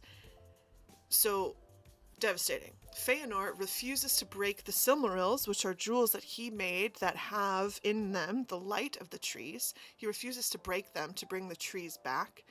And while the Valar and other elves are trying to convince him, no, come on, help us out here, Melkor sneaks to where Feanor keeps the Silmarils and steals them and kills Feanor's dad, Finwë, in the process.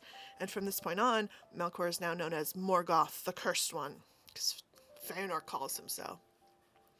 So that is all to prepare us for the next event, which is the departure of the Noldor.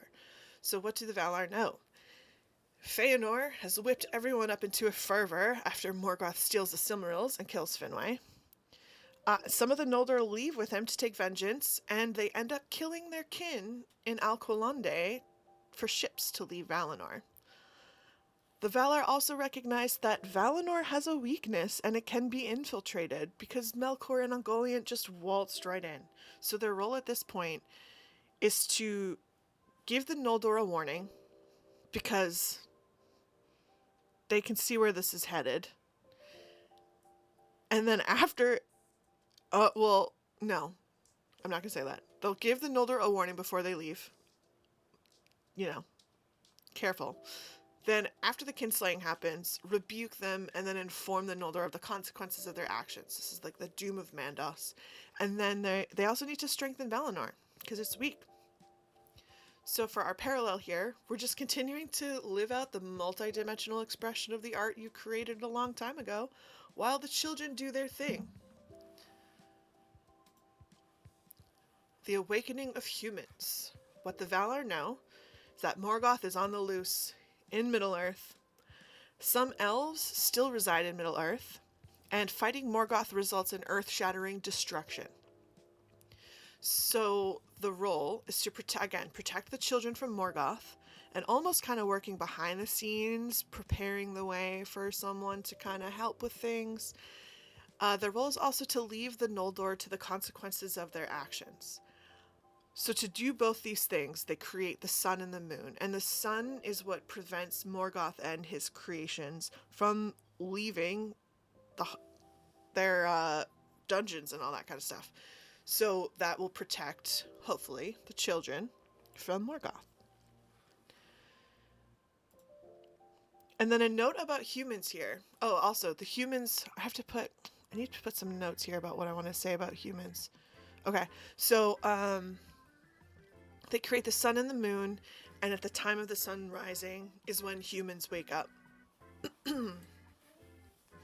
So humans have free will. They, having a new gift, should have a virtue to shape their life amid the powers and chances of the world, beyond the music of the Ainur, which is as fate to all things else. Plus a little spabimmy just in case, which is the Even if you do horrible evil things, it all shall prove but mine instrument. It's like the Spibimi clause. Our next event in the Silmarillion, Arendil. So Ulmo knows Arendil's coming because he's kind of been preparing that family line for a while now. So he has a little bit more background knowledge than the rest of the Valar. So what most of the Valar know is that Doriath and Gondolin, the two cities, these two major strongholds of Middle-earth of the elves, are destroyed. Ulmo asks for help, but they say no to him. And a human, however, has sailed the seas with a Silmaril on his boat and reached Valinor, which is a huge deal because the Silmarils were stolen by Melkor. So the role of the Valar here, they listen to Erendil, and then they decide it is time, the War of Wrath. So we got the Valar, we've got elves, we've got some humans, and together they defeat Morgoth finally, and the Valar kick him out into the void. But Arda does change shape again because, again, earth-shattering destruction anytime you battle Melkor. So Beleriand lost in the sea. And to reward the human allies for helping in the War of Wrath, Numenor is created. The island of Numenor is created for the humans to inhabit. And for our parallel activity here, technically this is, if Corey plays along with this is where you would kick him out into the void for his misdeeds. Okay, then our next and final part here is Sauron. So a lot has happened. What the Valar know here, Sauron has meddled in Numenor, that island nation. It's been hundreds and hundreds of years. He's meddled and corrupted in Numenor, in the Numenorians, and Numenor there, it's now back in the ocean. I gave up. Okay. So Sauron, however, is now claiming dominion over Middle-earth and doing some necromancy. So the Valar, in response to this, they send over 5 Ainur as Astari, or wizards, to contest Sauron's power and aid the humans and the elves. And then we don't really have a parallel for our activity here because, like, this kind of goes way beyond the scope of what we did. But they send over 5 wizards. That's kind of a big deal. So here are my conclusions. The Valar are not like fonts of wicked wisdom and forbidden knowledge. They don't know everything. They're bound to the music that they created before the universe even existed, and they're experiencing it all in a new dimension for the first time.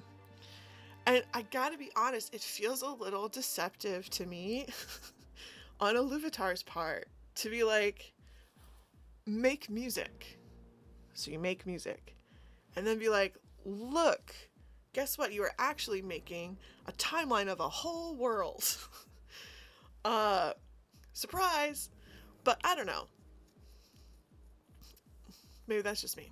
So humans, however, have free will, and they get to experience the universe on a much smaller scale, and they're unbound from the music of creation. And my final conclusion that I came to through studying this is the true answer to why can't the Eagles just take the rings to Mount Doom is Eagles, they sent 5 freaking wizards, bro. And it worked. So there you go. So now I'd like to ask again. Actually, no. Oh, hold on. I want to say, here are my conclusions, blah, blah, blah. Oh, yeah. I would also like to hear your own conclusions as well when it comes to these kind of ideas. So I would like to do another poll again. Who would like to be a Valar? And then I'll count and see if anything has changed. Okay. That's about 21 minutes, and I did take a couple... Okay, I think my timing is good. So now let me just do a quick edit of the few things that need...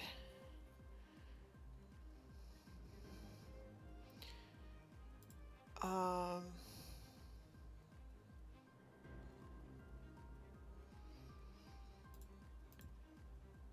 gonna write this part out just because I know I'm gonna be a little nervous.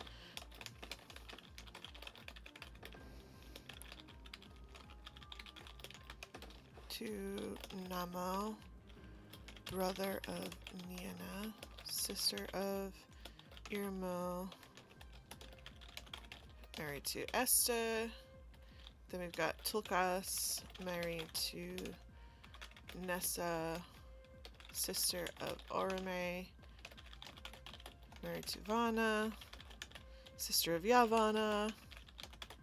I'm still in the music category. Oh, whoops. Whatever. Sister of Yavanna married to Aule. Oh no, sister of... Oh yeah, sister of Yavanna married to Aule. And then we've got Ulmo and Melkor. Ba, ba, ba, ba.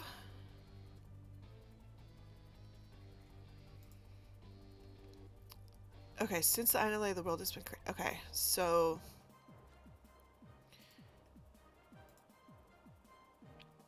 What the Valar know...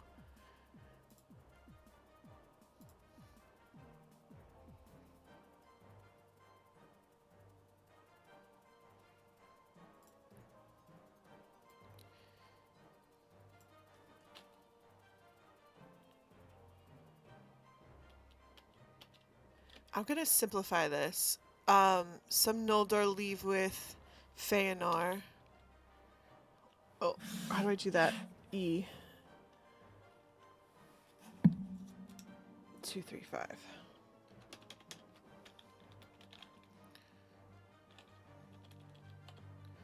Ready to take vengeance.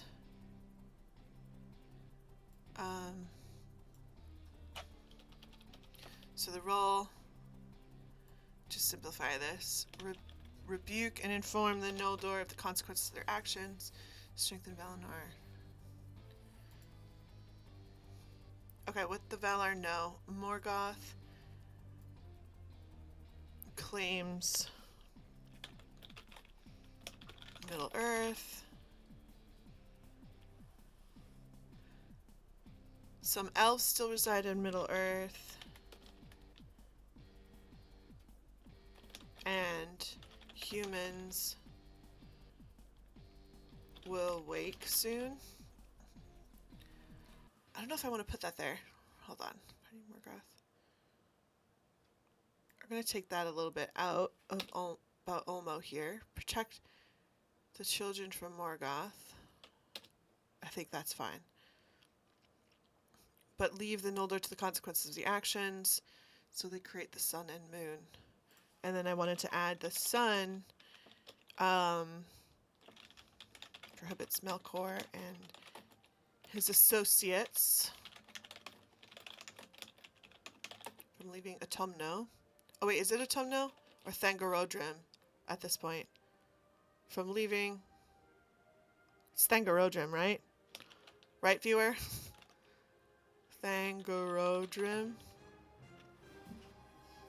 Let me double check that.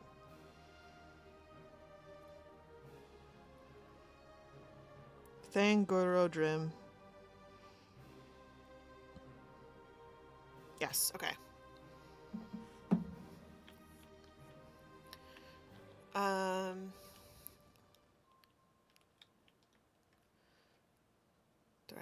Is it Thang? Wait, Thang or Thrang? Thang. Oh, I did it right. Okay. From Thangorodrim. The sun prohibits Melkor and associates from leaving Thangorodrim, thus providing protection.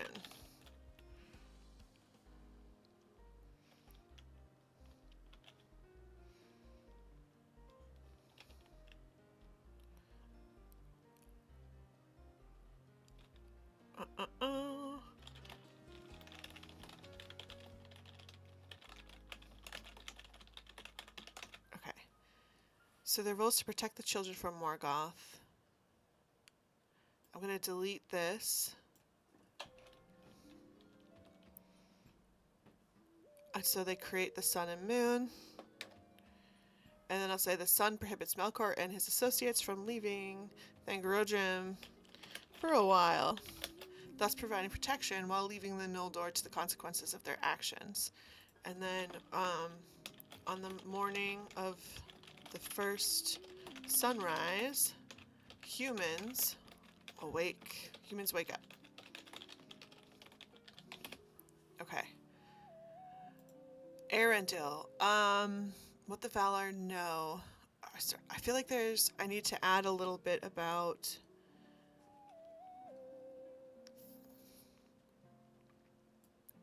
Gonna take that out. We don't need to know that really.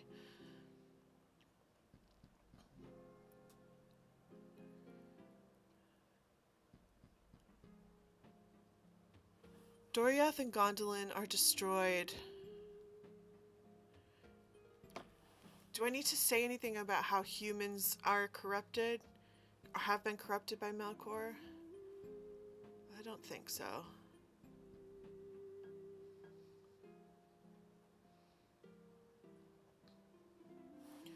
And some humans.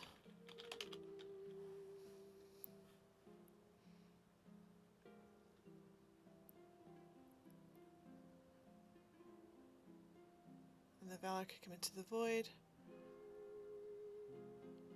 Okay. Here's where I need to add a little bit. Okay, so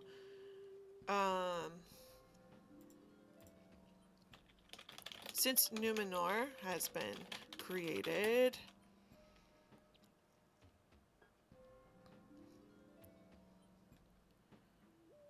no, I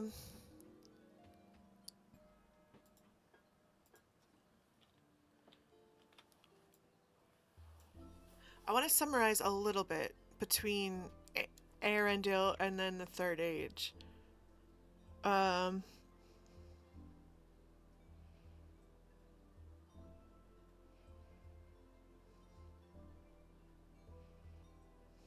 So I'll just say elves and humans recovering in Middle Earth. Numenor has thriven, has thrived, and then fallen into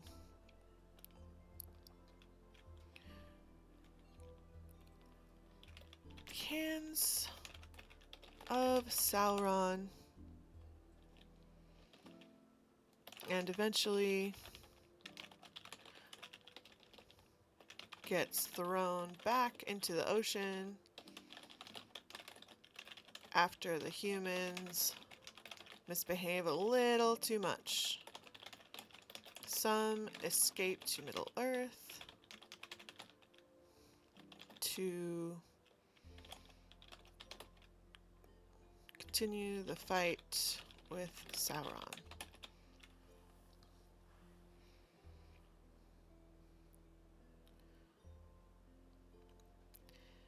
Okay, so elves and humans are recovering in Middle Earth. Numenor has thrived and then fallen into the hands of Sauron, and then eventually gets thrown back. I don't know if thrived is the right word. Numenor has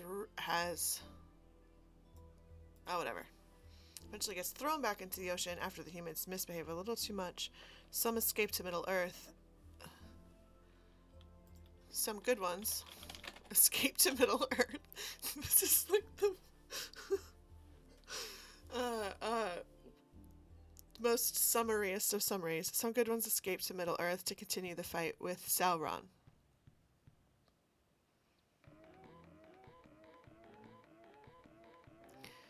So, what we know, what the Valar know, Sauron meddled in Numenor, and now it's back in the ocean. No, we've already said that. I'll have already said that. Sauron is now claiming dominion over Middle Earth and necromancing.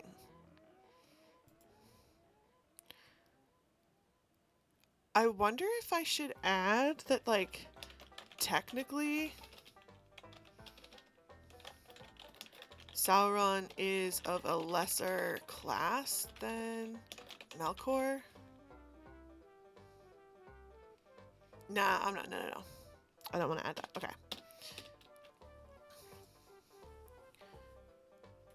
Boom.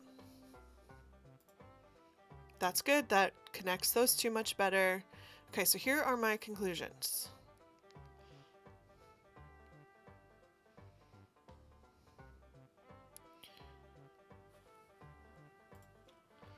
I'd love to hear your own as well. Okay, then Drupal. Boom.